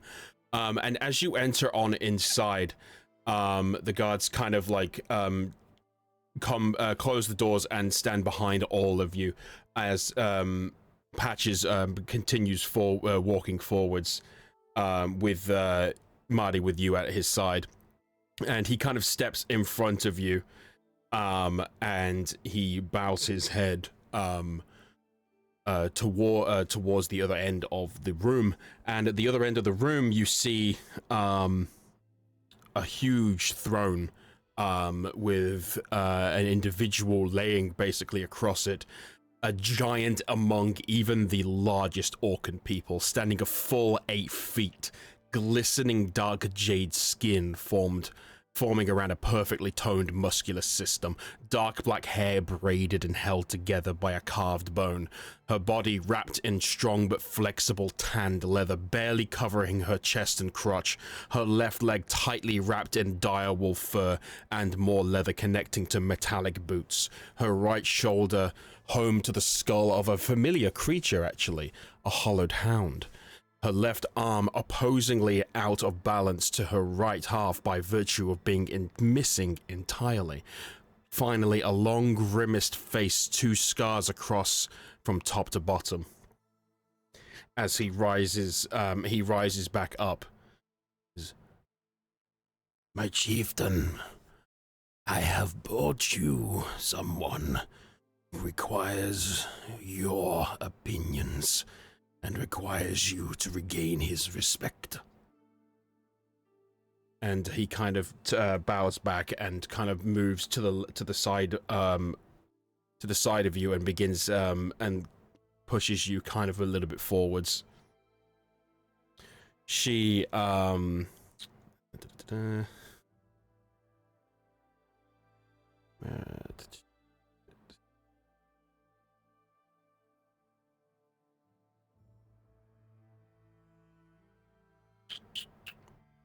Sorry, my notes for this are like all over the fucking place.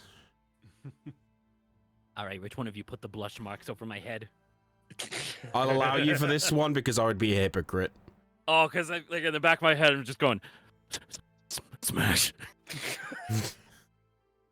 I don't know what you're talking about. Put him back. Oh, you just got back? Oh no, I was referring to the blush marks. Okay. And my coffee being gone. It's fine. It's whatever. Just to give chat an idea, this is kind of like the imagery I was thinking for her. So you guys can look at that while I'm busy. I'm a strong man. I am a strong man. Oh, I see. Everyone should do it. I can't. God. My blush goes behind Marty. Oh no! No! Just leave it there. It's like his, you know, the anime when they do the ears and it's like it goes over them, but not like properly. There you go. Yeah. Perfect. Guys, it's not fair.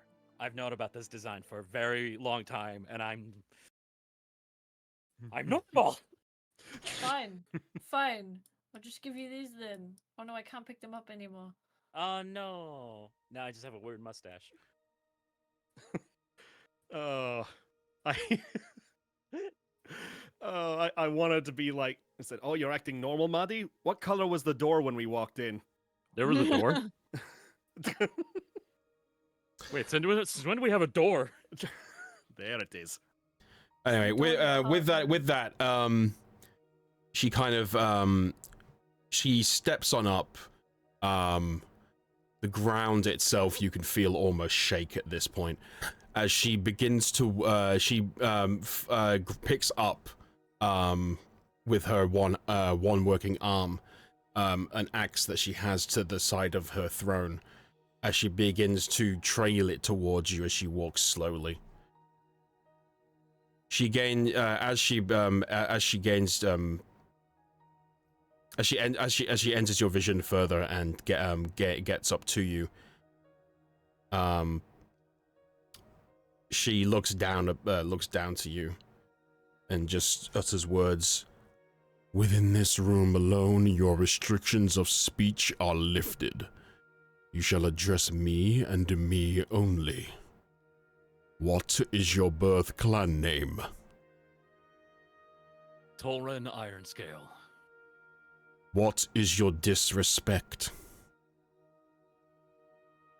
The murder of 3 guards, breaking and entering into a castle in Brizo. And finally, what do you want? To be able to save my people from an impending doom. She puts her, you see her axe kind of like drift down across in front of you, leaving a mark in the ground. And she puts it to your chin and lifts it up. And then brushes it kind of against the rest of your face up and lifts your hair to reveal the mark. And why do you believe yourself deserving of a second chance? And what makes you believe you can save us from whatever it is you need? I'll answer the second question first, is because I have the key to be able to stop it. And to answer the first one, there's a part of me that doesn't want it. I just want to be able to help my people regardless of how they view me. But I know with the way things are, I need to have my people see me, so I can help every last one of them. You say you hold the key.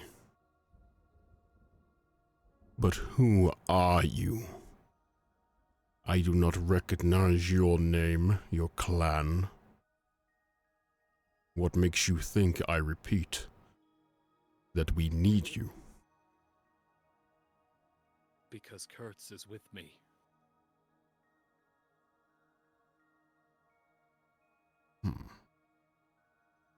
She kind of puts her axe down a little bit. She puts her hand on your head and kind of grasps your head and lifts you up. And till you're kind of like face to face with her. And she kind of puts her thumb on the top of your eyebrow and lifts up your eye and stares directly in it.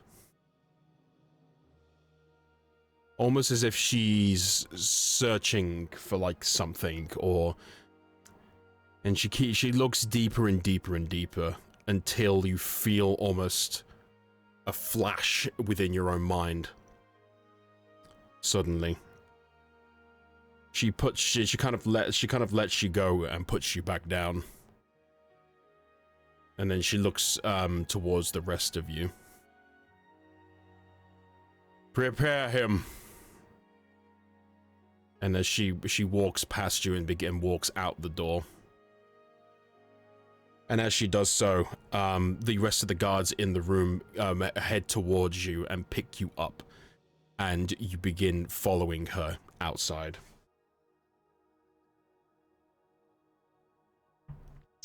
They guide you through some more of the city. You see her walking in the distance with her axe held high. As she begins pulsating into the sky and chanting, as all the orcs in the entire place begin following her, in unison, heading towards the biggest building in the back of the city.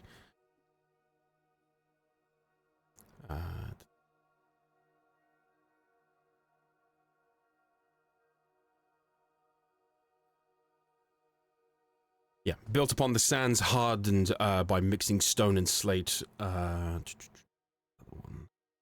that's not the one. Here we go. Sorry. You're guided outside of the room, and as you head down the city streets to a huge oval-shaped building commanding the sky's attention. As you emerge, you head further on in and in and in as the crowds begin to gather even more. You are dragged basically through to a semicircled area, a huge pathway door leading in. And as you do, you emerge on through the door, and what's left of the sunlight pierces through your remaining eye as a coliseum comes into view. The sands beneath you begin to burn. The sounds of deep drums cut through the air as you end up in the center. Orcs from everywhere begin to funnel into the stands, which unusually in complete silence now. As the chieftain's attendants begin to attend to you in the center, you see her continue walking to the other side as she turns around and embeds the axe into the sands. The rest of you, what are you doing during this, by the way?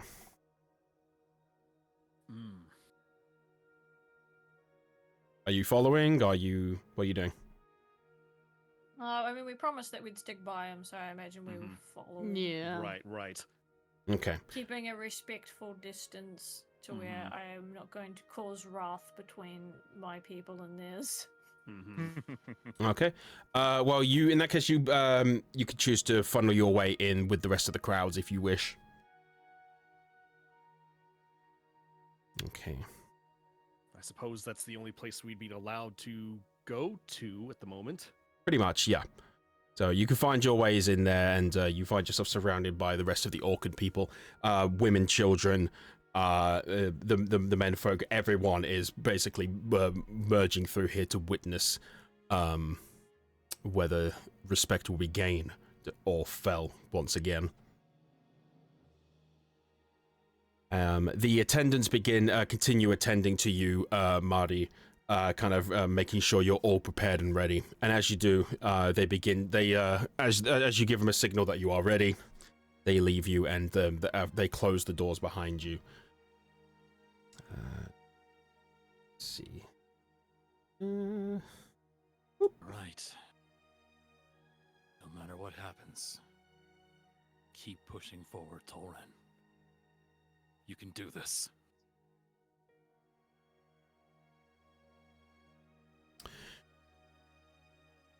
All right. And as they attend to you, Yotel, the chieftain, pulls off a strange emblem on her chest that she has had, and she drops it to the ground. Seconds go by with nothing, until suddenly it begins to vibrate. The sands around you shake as if the very earth is cracking apart, until a burst of red flame emits from its heart, surrounding the entire Colosseum, leaving the battlegrounds itself a shimmering crimson. The spectral simmers down as the attendants remove themselves, leaving just you and Yotel. She stares you down as she recites these words. Great Kurtz, hear my call!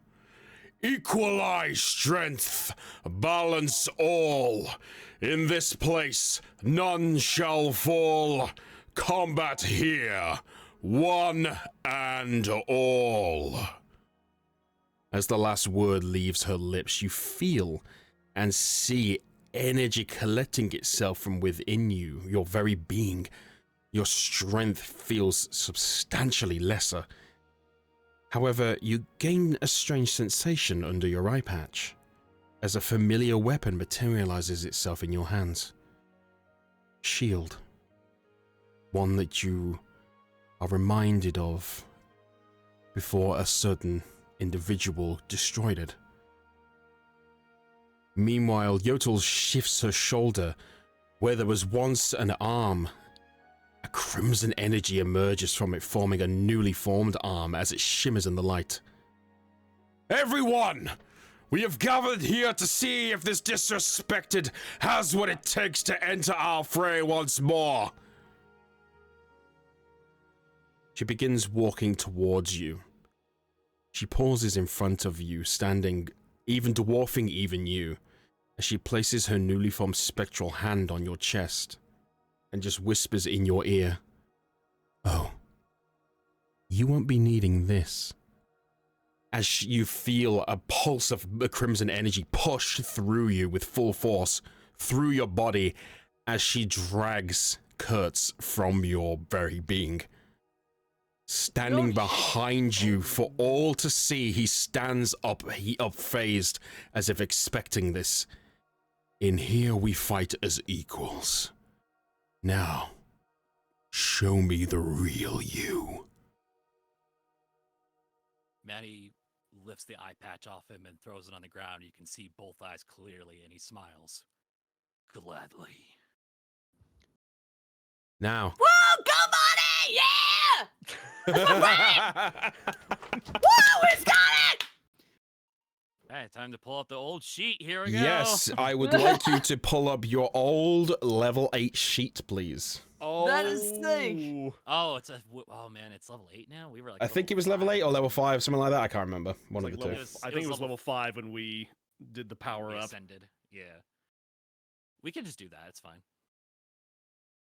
Unless that's like. Unless you want level 8 to, it probably wouldn't be that hard to pump it in there real quick. Yeah, probably. Not. The sheet. Hold on, the sheet should be there. Let me grab it for you. Okay. Yeah, because I still have it, and it says 5. And remind me, Andy, which arm is missing on Yotel, the left or the right? Hold on, let me have a look.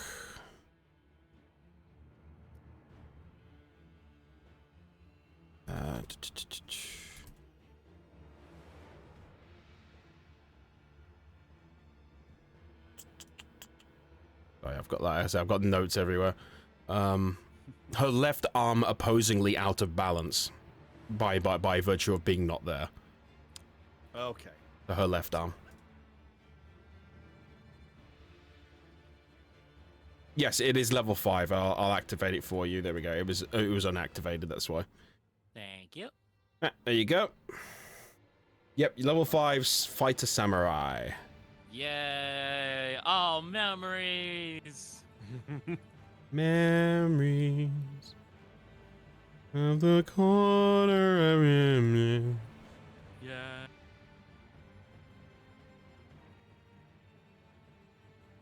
Okay. Alright, let me do a test roll to make sure this is working.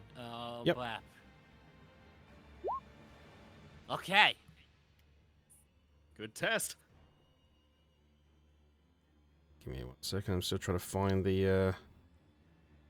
I just gotta grab her sheet now.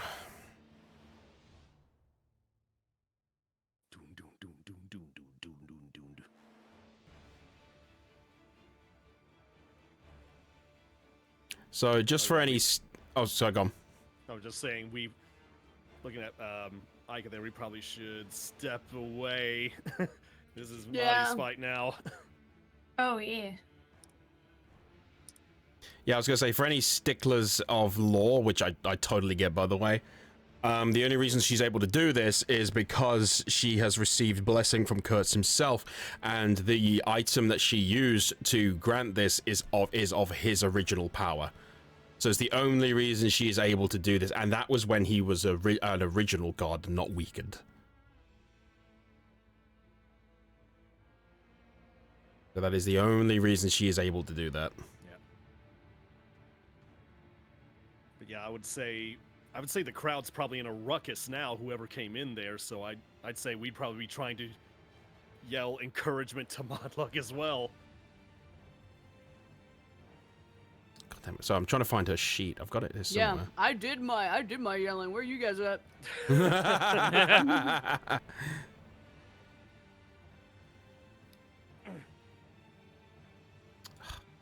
Sorry, I was stretching a little bit.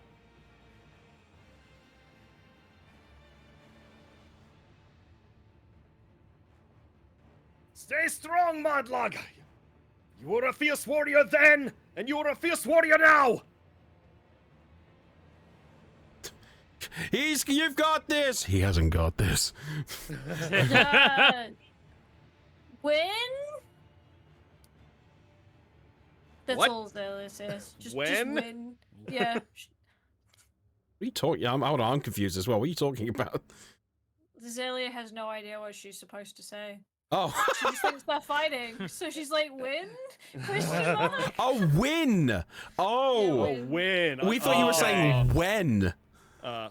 It's like when are we? When It's like, are it's we like, starting? When have you always been a good fighter? Like, Yeah. wow, okay. Look, I'm sorry my elven accent is too much. No, that's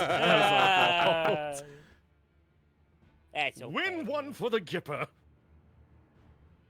All right. Okay. Anyway, let's see. So turn order. Where the fuck is it? Oh, God, ever since they changed this. There we go. All right, get out of there, Thrush. You're not in there. Do the thing. Yep, you can roll initiative. Okay. Yay! Damn. That's a nat 20. I have the power of speed. All right, 19.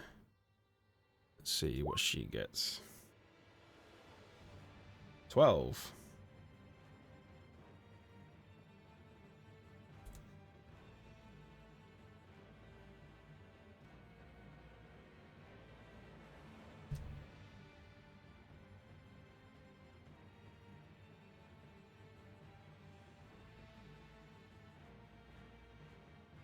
All right.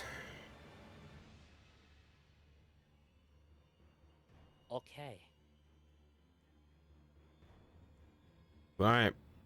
So you'd probably be a little bit closer in, so it doesn't take forever. All right, go. All right. Okay. Let's just go in swinging. Do fighting spirit, so I give myself advantage on that, and we'll go for the good old fighter double attack. Oh damn. We get closer, like right here.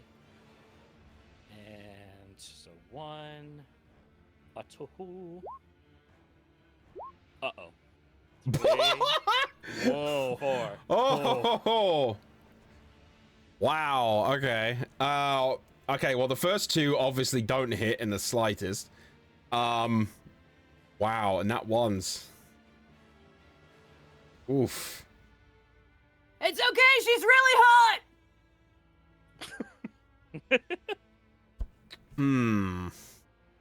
That is 2 nat ones, dude. That's. It's to make up for the fact I had like 4 nat 20s last time. Oh god, sir! I just thought I've got my eye back. I'm good. You kick up dirt into your eye again.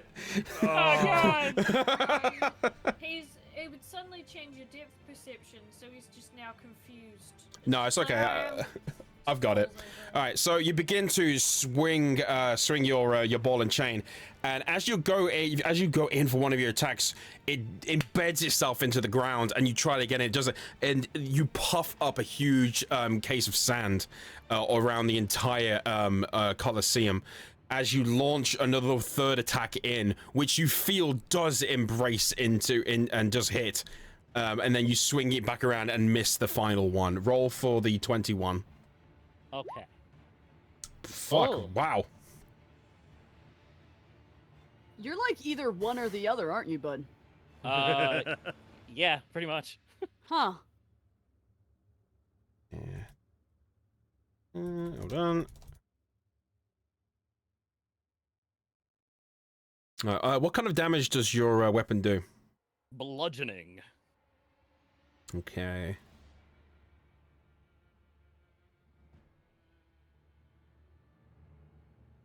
Okay, so she has resistance to bludgeoning.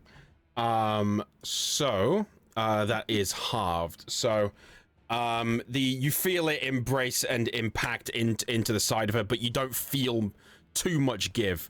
But like I said, you have managed to do 11 damage. Yay.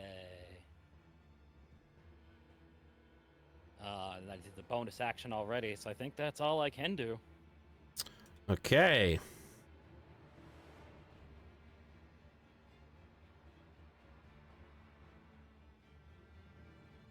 All right. From within, so she's gonna roll an attack.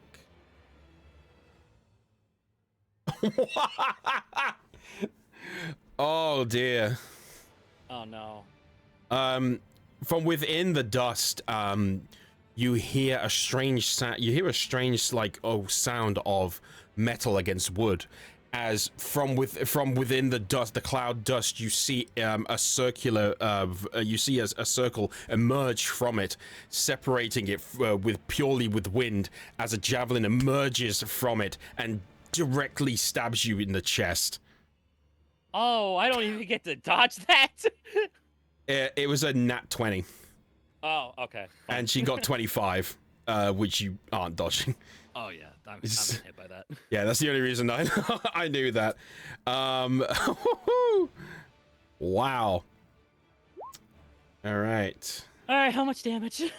All right, so it's oh, how do the crits work in this again? I always forget every single session we do it. It was the that was it. So you added an extra die, isn't it? So roll 2d6. All right, dealing 8 damage. All right, that's not too bad.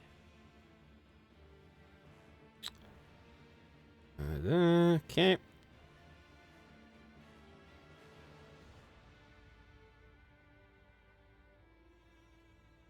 Okay. Right. And with that, she's also going to cast Rage. So as a bonus action, she can rage herself. When in rage, she has resistances to those. Oh, okay. So I beg your pardon. Then she didn't have the resistances until then. So never mind. Oh, okay. Okay. So she actually takes the 22 damage. I beg your pardon on that. Yeah.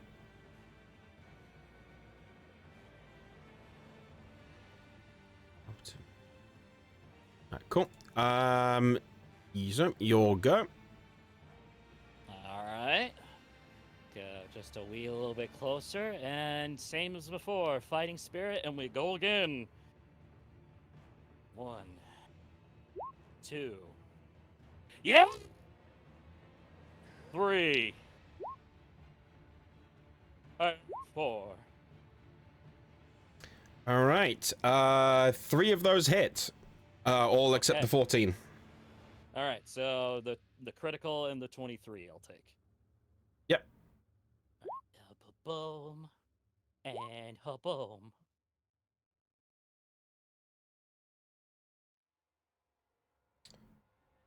Okay.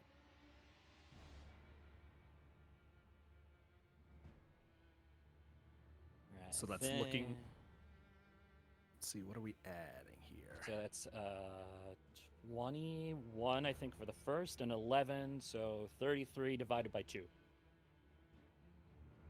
So, let's see, That's I'm like 16 or 16. 17. Yeah, no, it's all right. I've already got it, so you're all good. Oh, okay. Yeah. Well, as the now that she's parted the dust somewhat, you've got more of an advantage to see, and you swish your ball and chain in, getting a direct hit to her face as she and as you bring it back, flicking the chain to smack her on the other side again. She turns to look at you with a blooded face, as it begins to pour over her eyes. All right. So let's see.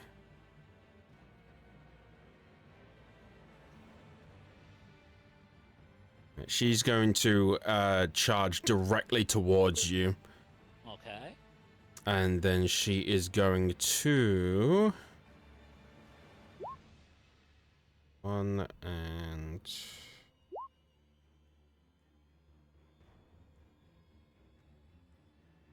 really? Okay, hold on a minute. Is that broken? No. Okay, it was just really fucking unlucky. Okay. Wow. Okay. She comes in to swing at you, and unfortunately, with her axe, after the damage she's just taken, she goes to swing at you, misses in the ground, and then she kind of switches it to the side to slash at you, but you jump back and manage to dodge it. Oh, sweet. All right, your go. All right. One more time. I got one more of these charges. So boop. Boop. Yes! Boop. Oh my fucking god. Ow! Oh my fucking god! Oh, MJ. Roll. Boom. 28 and 15. 40. 43. 43.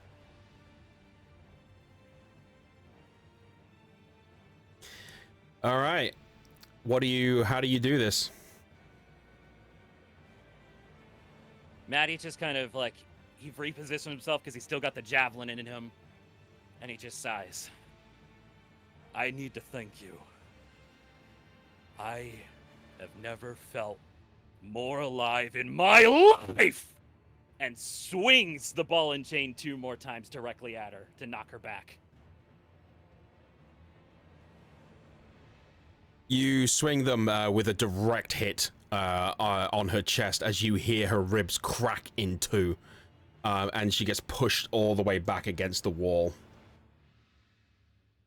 impaling her on the rocks at the back.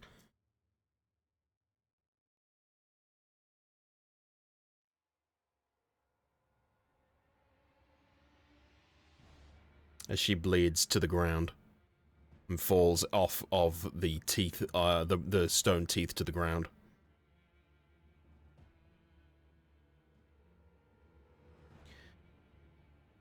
Maddie kind of realizes he went a little too hard on that and rushes over to her.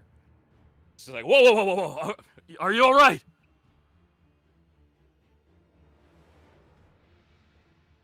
You begin to see the flaming crimson energy from around that she had created before begins soaking towards her as the blood that she was was pouring out of her begins to begins to move on of its own accord back into her as she lifts her hand, punching the ground, and begins to stand back up as she puts her hand through her braided hair, wiping the blood from it as she flicks it to the ground. She grabs the javelin inside of your stomach and pulls it directly out, pulling you directly towards her. Round 1. She lifts her battle axe and goes for an attack again. 22. Shit. Oh, jeez. Oh, God. Oh, man. You got jebaited. Yeah, I did.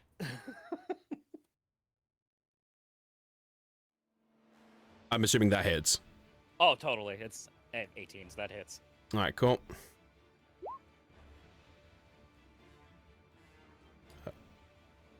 Oh, okay, okay, hold on. Is that? Oh, okay, yeah, no, it is. Okay, cool. All right, she embeds her great axe into your shoulder, pushing it down, basically almost snapping your shoulder as she pulls it back out and goes for another attack. Oh, shit. Oh, that's damage. Never mind. Sorry, ignore that. Does this one hit? Oh, crit. Perfect. Great.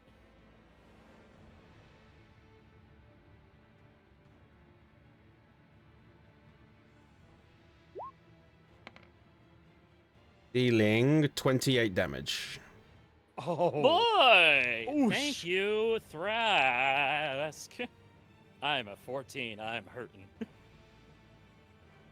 Oh, is that on top of the first attack she did, by the way, which was the 24? Oh, what was the... Well, oh, 20... Oh, I'm down. Well, she did 24 and then 28. Yeah, I'm down. so did the 24... She did basically. She can do a multi-attack with her great weapon master attack. so I'm just... Yeah, so did the 24 take you all the way down on the first hit? Yeah, and then the 28 brought me to 0. Okay.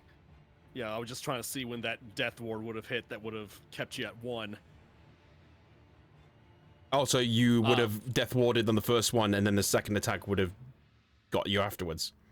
No, because I was before that. I think I was at like 48. No. Okay, so the death ward activates on the second one. You're fine then. Yeah.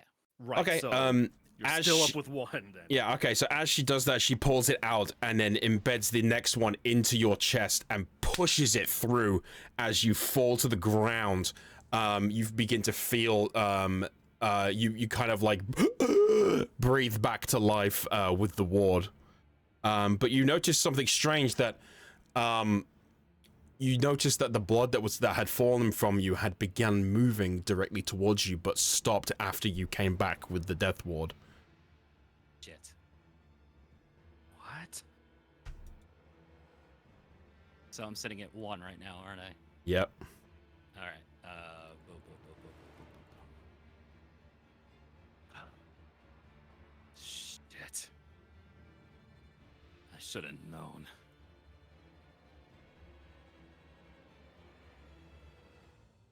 So I kind of figure out that the blood is basically the way the arena's set up. It brings us back up.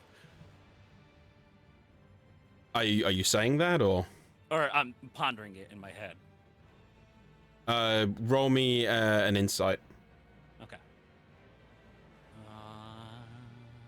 Oh no. You have no fucking clue what's going on. Ooga booga magic. All right. All right. Yeah. All right. Well, thank goodness I have one of these. Second wind. Boop. And boop. 11. Not as critical. So that brings me to 12. All right. Going for the attack. I can only do 2 attacks now. 1, 2. I also just sent you a DM as well, Pat. Oh, you did? Oh. Yeah. Oh. Just sent it you now. Did I hear you say Matt Pat? No, I went to say Pat, but I accidentally said Matt, I'm and just- then I okay. corrected myself and said Pat. So- I'm just now thinking it was like, the blood might have helped him, but that's just a theory. All right, so God damn it. with second wind, like Maddie like is on the ground, but like he takes the deep breath and activates it and stands up and just looks and he's like, I'm not done yet. And then goes for the 2 swings. When you say that, she begins to. You can notice she's breathing heavily, and she kind of puts a smile across her face. It's good. All right, and okay, so the first one hits, and the second one does not. All right, let's see, 12. All right, you begin as you raise back up. It's almost otherworldly how you've raised back up, and you spin you kind of like pull up. Sorry, you pull your chain with you as you raise, and you hit her directly in the chin against the wall again as she bounces back against it.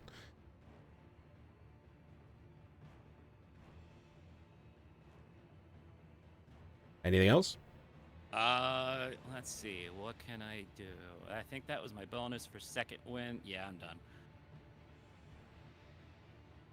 Okay. Let's see. So,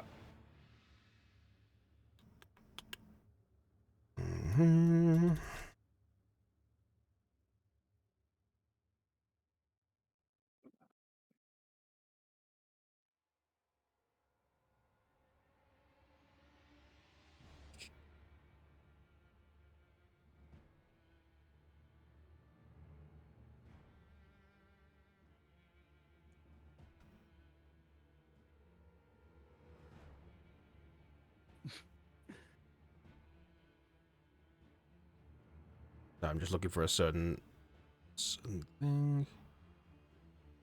Okay, so she's going to attempt to grab you by the throat.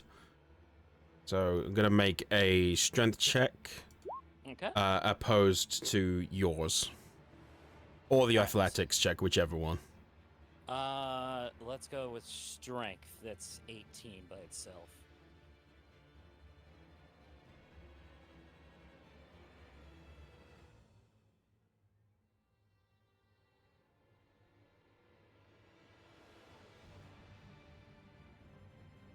Are you rolling?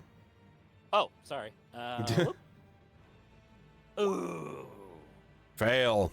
So she puts her crimson hand up, the newly formed one, and grabs you by the throat as she begins to push both of you. She begins to push you forwards to the center of the map. Because of her, she has as a bonus action, she can move up to speed towards a hostile creature that she sees, so she's able to push you much further, and she succeeded the grapple check. So she's essentially got you grappled by the throat right now. And then with that in mind, she raises her actually no, sorry, that is it. That's what she does. But as she does, as she's dragging you, she begins to shout towards everybody and you. What will you do to gain your respect? And then kind of pulls you towards with this as the sand as the sand begins to pillow out into the distance, and the crowd cheers. Maddie sort of like calculates everything in his head. It's like, whole life I've been fighting, and everything has gone to shit since I've been fighting harder. And I thought I killed her, and I showed her a sign of weakness, and she struck back. Whole life has been fighting. Everything I've been doing is fighting. Endlessly, blindly. It's all I've been good at. And I think right now, and he drops the ball and chain, I don't want to do it anymore. As you do so, she lets go of her grasp on you as you drop to the ground. And she kind of kneels, like bends down to your level. And she kind of puts her hand on your cheek and whispers to you, "Good, 'cause you're not good at that either." And she slams your head directly down onto the floor.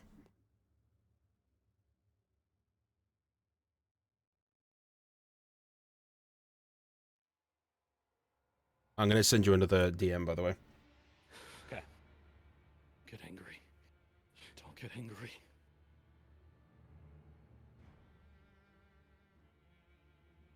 Baited you twice, man. Don't get angry.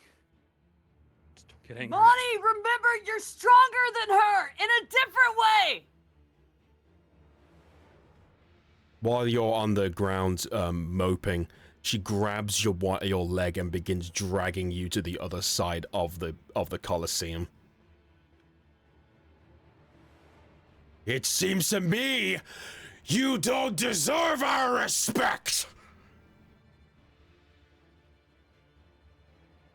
Why would we follow you, such a weak individual? Why has Kurtz chosen you? I don't know why he's chosen me. I don't even know why I'm here. I've been thrown away 3 times in my life. By my father, everyone against me, my own memories, and myself. With all due respect, who gives a shit about whether or not I have the respect of my people if we're all going to be dust in the end? You don't take respect with you to the grave.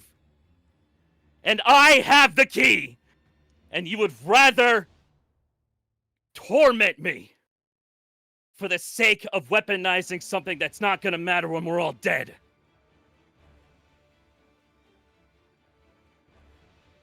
Maybe I don't want your respect. I just want to help you regardless of who I am or who I end up being at the end of all of this.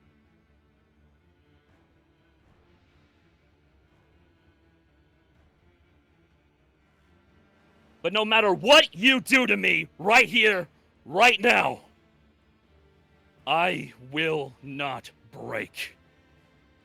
I am Tolren Ironscales. And I will stand here till my last breath, but not swing back.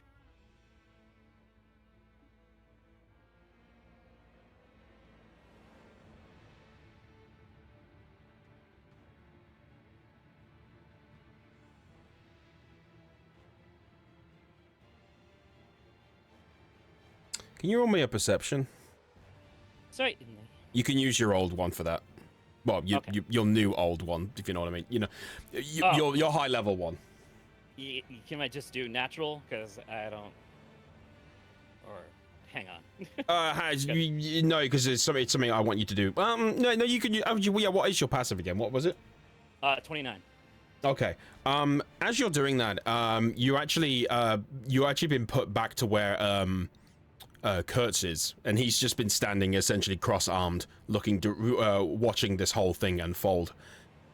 And you notice, because you spent a lot of time with him at this point, but you notice one of the arms that he would normally have has gone.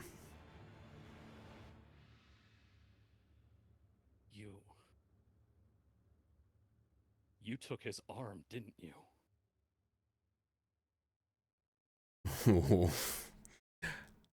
She looks at you with red in her eyes. She kneels down to you, putting her axe in the ground. I took his arm. I took his arm! I climbed the mountains. I was the one who saw Kurtz first. I was the one who proved myself. He, and she points towards him, takes the arms and the limbs of those he deems worthy when they pass on. He took mine before my time. That is how worthy I am to lead these people. I have defied death itself. I have led these people to success. I have saved these people more times than you can count. Again, you were chosen, apparently. Why? Maybe because right now, the one who is at the lowest of low is able to see the void that is coming to consume us all.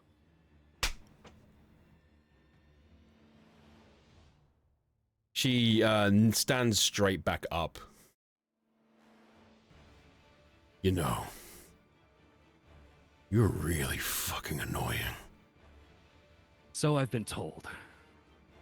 She puts her hand out to yours. But you're right. Welcome back to the fold, brother. Maddie kind of slowly stands up and takes her arm and just smiles. Thank you. She pulls you up, back. The strength in her is ungodly. You almost is you feel as almost as if she is like the daughter of Kurtz at this point. Like she's able to pull you up without much thought. Yeah. As she does, the crimson around the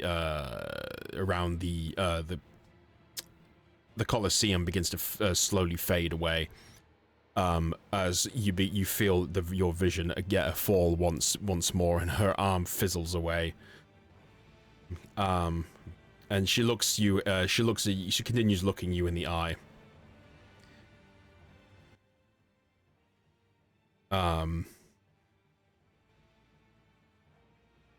apologize for the intensity, but you have to understand. For someone who's going to be doing what you're doing, it was necessary. If you cannot stand with me, you cannot stand them. Maddie just smiles and kind of eyeballs to Azalea. Believe me, I've dealt with someone just as intense as you.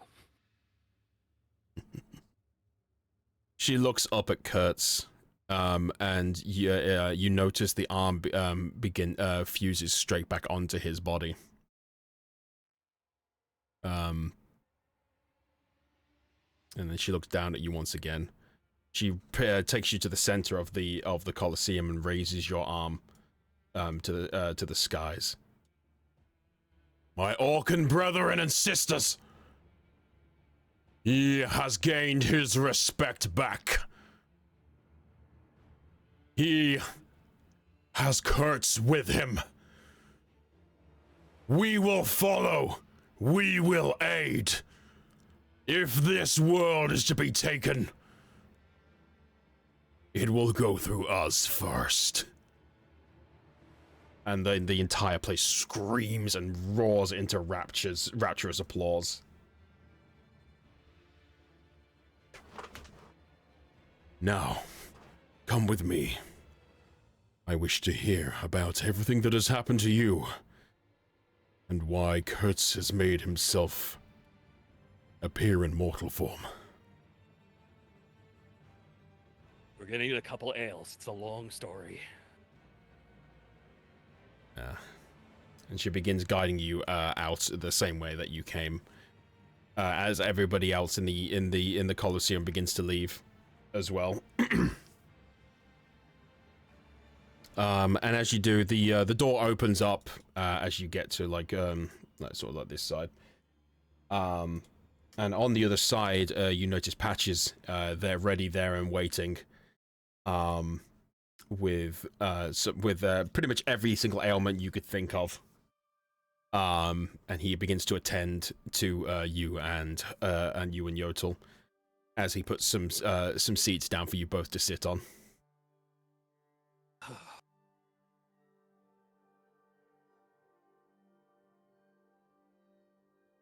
That was, dare I say, incredible.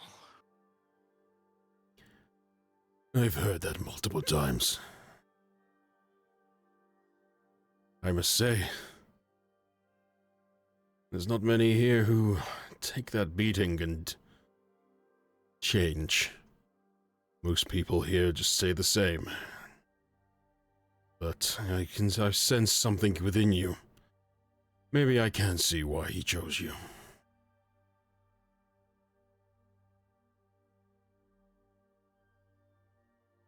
Appreciate the praise. Hopefully I'll figure it out in the end.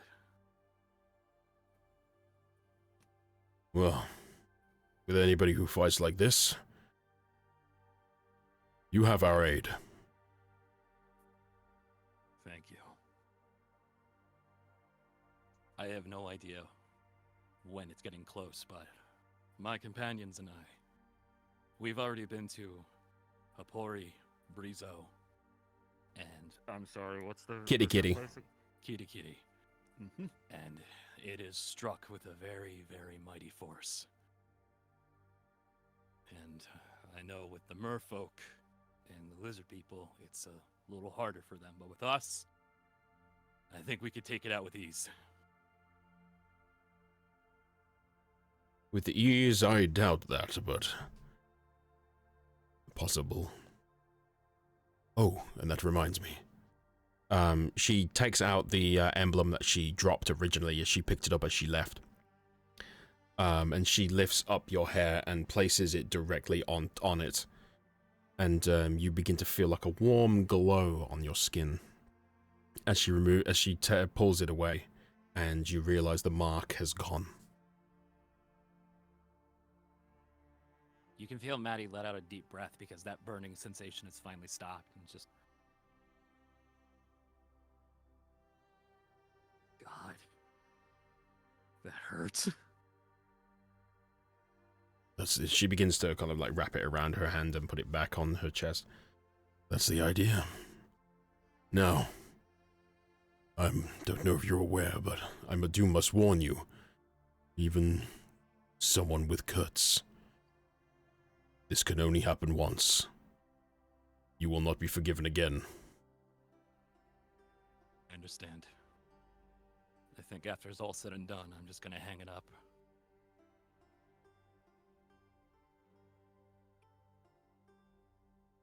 And she kind of looks up a little bit towards Kurtz, who's kind of just standing looking at the same as usual.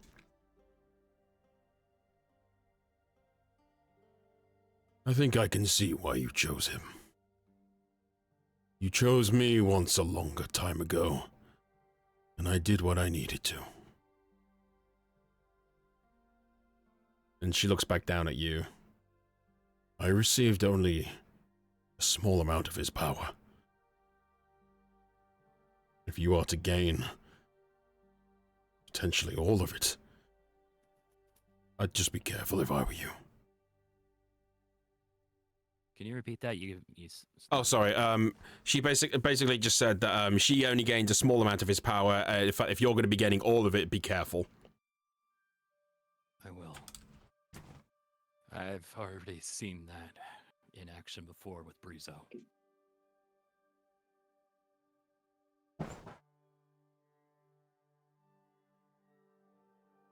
Right. With that, Patches is after he's finished patching you up.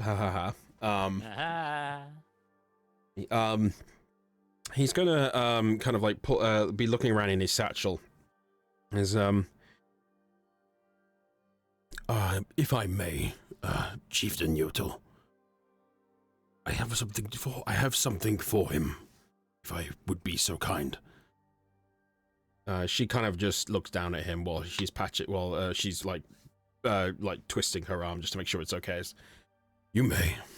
And she gets up and begins to leave and get back to her duties, looking after the city. And as she walks away, he kind of gets up and sits next to you. And just kind of lets out a huge sigh of relief. And he, my friend, I can call you that now again.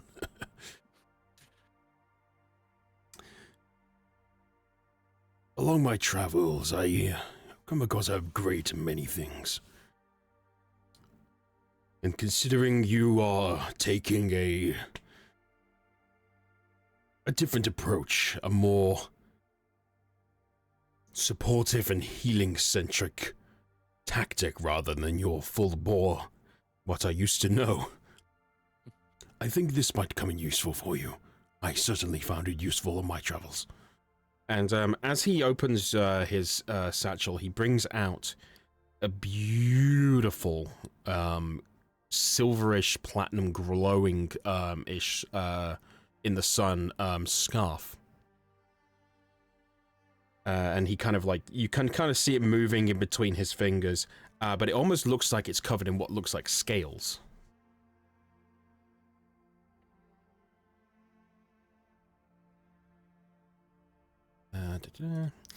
And he hands it to you. The scarf seems to be made of like a sturdy cloth covered in what looks like platinum colored scales. And as it kind of, you can feel in between, when you grasp a hold of it, you can feel a strange warmth from it. And you can tell instantly that this is not a normal thing.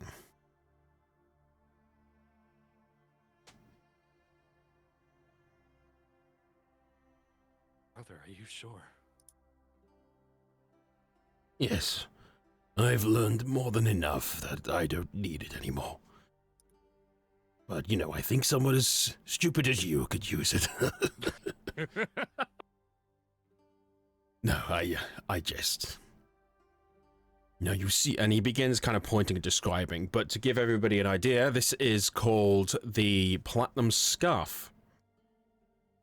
And essentially it's covered in scales, and it can do three things. The scale, as an action, you can pull a scale off of it and speak a command word. And what you can do is you can cast a spell Breath of Life with it. You and a creature you touch regain 10d4 hit points. You can also cast Platinum Shield for 1 hour until you dismiss it, no action required. The scale becomes a +1 shield, which you or another creature can use. A creature wielding this shield has immunity to radiant damage, or a radiant hammer for 1 hour or until you dismiss it, no action required. The scale becomes a magic light hammer, which you or another creature can use. The weapon deals 2d4 radiant damage. Instead of bludgeoning damage like a normal light hammer, it deals an extra 2d4 radiant damage as well. And every day at a new dawn, the scales rejigger themselves back onto it. So it's basically a permanent 3 really good spells. Yeah. And it kind of suits the more bardic approach you're going for. Absolutely. And with that, he's going to mention is like, okay, we should probably go and find your friends. Yeah, probably a good idea. Just stands up and he just looks at Patches and just smiles. He smiles See you back. again, my friend. I've missed you. He gets up and embraces you in a hug. I'll be sure to praise you when you're up there. Keep a spot open for me. I will. You definitely deserve You know I do. it. Anyway, you begin to walk on through the gap again, and engulfed in the shadow of the Colosseum as you emerge again through to the light of the sun, piercing you through your only now one good eye again. And Thrask, Azalea, and Thrask and Ica and Azalea, what are you roundabout? I already sent you a DM earlier. No, I know. Yeah, I imagine Thrask and Ica are trying to find where Madi went and see if they can meet up with him. Yeah, and I'm also like trying to I'm assuming while the fight was going on, I went to whatever snack stand there was.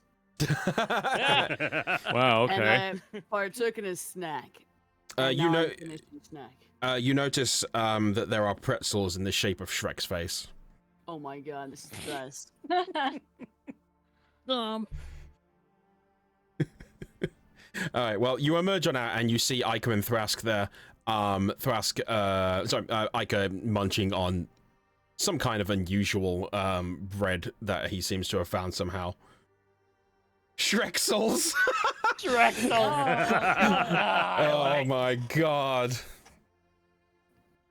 Perfect. He was right there. And you see, anyway, you see Ica and Thrask standing at the entranceway.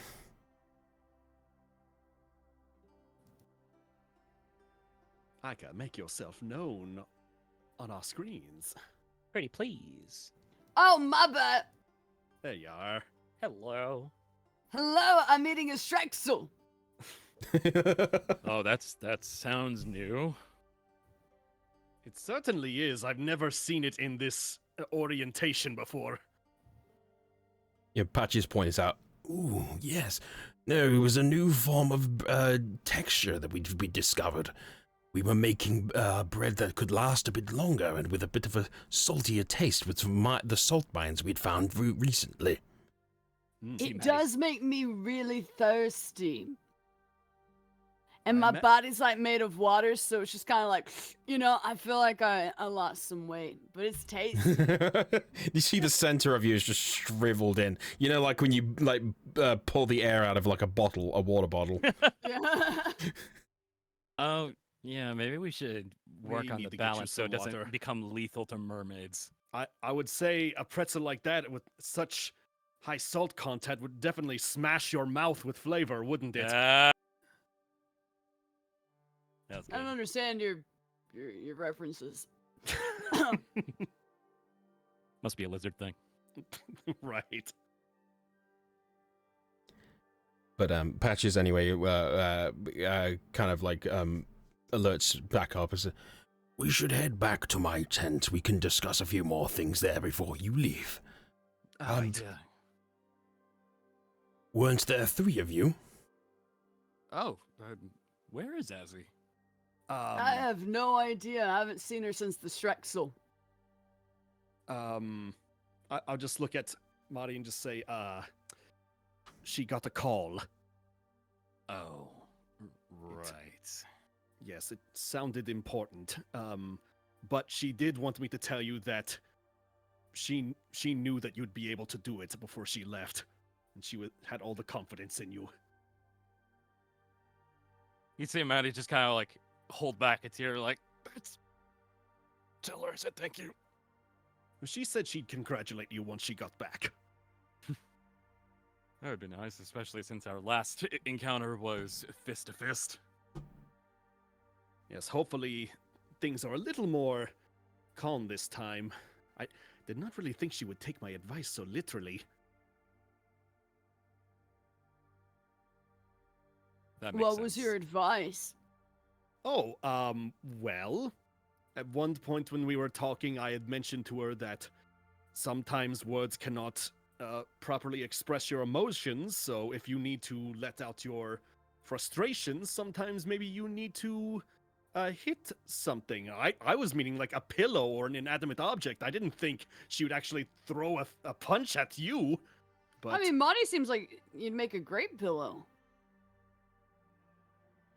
I mean, I guess he would, but I mean, Yeah, he I'd punch you, he- Monty. He certainly observed those shots when I was watching. But I guess it all worked out in the end. I guess so. Yodel rules, Maddie drools. Also, it's Yotel, not Yodel. Yotel. I'm not gonna call like one of the most badass female characters I've made fucking Yodel. I then thought the it was cra- Yodel too. No, don't worry. Like, my accent probably doesn't sound great with it, so I'm correcting it now just to make sure. In the crowd, there was one red shade cheering for Marty. That's a Hades reference. I don't get your references. Once again. So I'm learning. Well, we got plenty of time tonight for Thras to embellish every single lizard reference on you possible. Have fun. So what are we doing? We going to a tent? Patches. We're going to Yeah, Patches. to Patches' Okay, the badges. abode and talk more about things. And maybe we'll get something in you that doesn't dry you out. Like, not coffee for once. How dare you? Look, we're getting really close. Kinda need you to stay alive, buddy. I can stay alive with coffee. If you take it away from me, I'll just leave. I'll die. I'll wither away. I'll I'm just eat gonna- more of this Shrek soul out of spite. Maddie just kind of grins and like points to the scarf. I'll just keep bringing you back up. Oh, that scarf is... Oh, I've never seen anything quite like that. It's a better tool for me for more of a pacifist route, so to say. I see, and there's even scales upon this thing. That is fascinating. Ha! It's bald. Again, back around. can we really say I'm bald if I never had the hair to begin with? Wait, I thought Yeah. the ridges were your hair. What?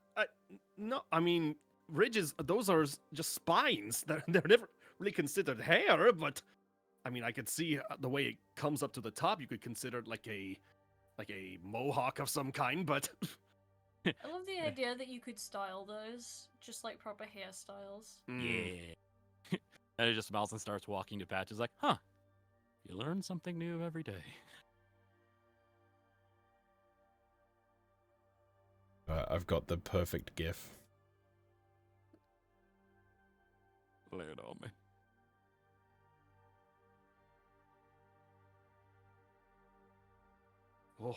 oh, Oh, shine. Oh, come on. Bold! I was like, where is this going? Bold! Oh! You just hear one orc in the crowd go,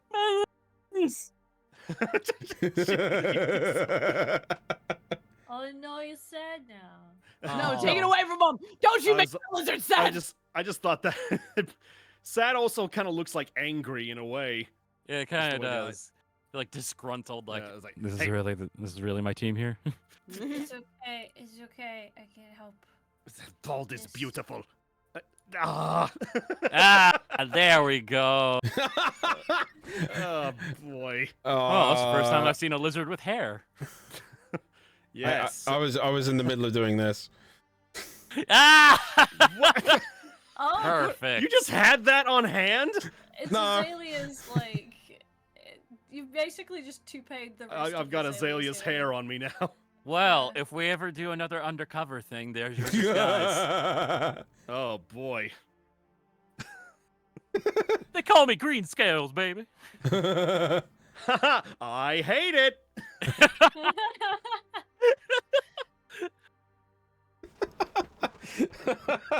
Is that threat, Dad? Now, son. Dad, I don't want to get your hairstyle. I want to do my own thing. Now, son. Now, see here, see, This- boy. This afro is a family heirloom, and you will wear it with respect. Your mama shed her skin just for it.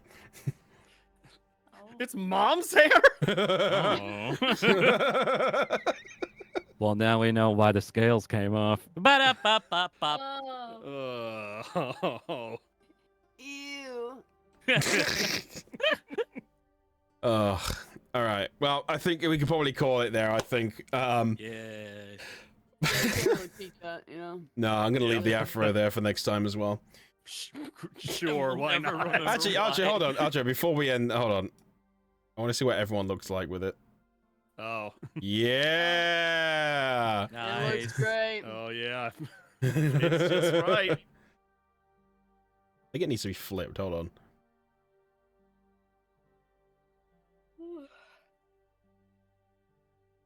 There we go. Yeah. Yeah, look at that. Hell yeah, it's a look. Masterpiece. Amazing. Oh God! It really. Holy shit! Holy Whoa. Look at me. I'm Azalea. I sure do love trees and not doing my taxes. Ulu. Yeah, sure don't do those taxes. Yeah. If Para excuse High me, immediately jumps in it.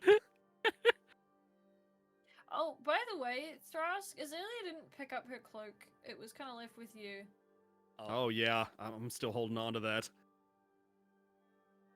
It's not a problem, right? Yeah, you can put it on. It's like it gives you +1 to something. Oh yeah, a +1 AC. Oh, is that like well, let me look at it here. It's like a cloak of protection or something. Protection. Fucking face warp with that. Oh no. You look like you told a very terrible joke and we're like, ah? Ah? You gain a +1 bonus to AC and saving throws while you wear it. Oh, I it's not see. even it's not a thing. Oh no, it has attunement. I'm Oh already damn it! full on attunement stuff. Unless I You decide to take something off. You put it on and the cloak is like, you're not I Azalea. I mean- unequipped mine. Well, it's what my son wore, so Mhm. he was protected in like a little tiny cloak of protection when I found Yeah, him. but he was an idiot. He was a tiny idiot baby who didn't attune to it. Oh yeah. Well, half the game I actually hadn't attuned to it either, and that's when it was wrapped around my middle. It wasn't until like after the finale that I actually wore it and attuned to it. Oh, speaking of, I guess I can get that cloak and put it on here, but I also, before we did our heist, I totally forgot to give Madi something. Oh. Yeah. The thing we got in that magic shop before the heist happened in Brizo, Oh my god, I forgot too. the ring of jumping. I think you was the one that was going to be able to use that most effectively. Yeah, because I'm fat as fuck. I would have been terrifying. Like, oh my god, look how high that big man could jump. Run. So yeah, if you want to take that, because I think it's jumping is based on your strength score, and you have the best strength out of any of us. So But that's fine. I'll take it. all right, yeah. All right. Well, anyway, I think we'll call it there. The next session will be the 13th of June. How are we feeling? That looks pretty good to me. 13th of June. I think I should be good. Awesome. We're actually, yeah, we're getting not too far from the end now. I need a couple more sessions, really, depending on how things go. Mm. We're doing it. We're doing it. I've never seen a campaign complete before. Neither have I. This will be a first ever. Yay. Finally, I'll be able to stop keeping secrets. God. Yeah, as if Keeping you won't be secrets doing there, that. son? As if you won't be doing that on the next campaign. Oh yeah, immediately. I promise to never play a secretive character again. Play. Oh, Mhm. to be fair, I've already told you that if you're friends with my character, I will just reveal secrets to you automatically. Oh yeah, that's true. End of the silly family. No, don't worry, there'll probably be another one. The next campaign is going to be set in the same world. So what you guys do here will affect what happens in the next one. And based on how people are describing their characters, where it might be sillier. Yeah, potentially, to be honest. Oh, Plus, yeah. everyone will actually know how to play D&D, so Yeah. including Haha. myself. Yeah, that'll make things a bit easier. All right. Anyway, thank you so much, everyone, for coming along. We will see you next time. The next stream for me will be tomorrow at 1:30 p.m. GMT. But the next campaign episode will be, like we said, on the 13th of June. Yeah. So we shall see you there. And thank you, of course, to Pat, SE, Kirsten, and Amy for bringing these characters to life. And thank you guys for watching. Really appreciate it. And we will see you next time. Goodbye. Bye-bye!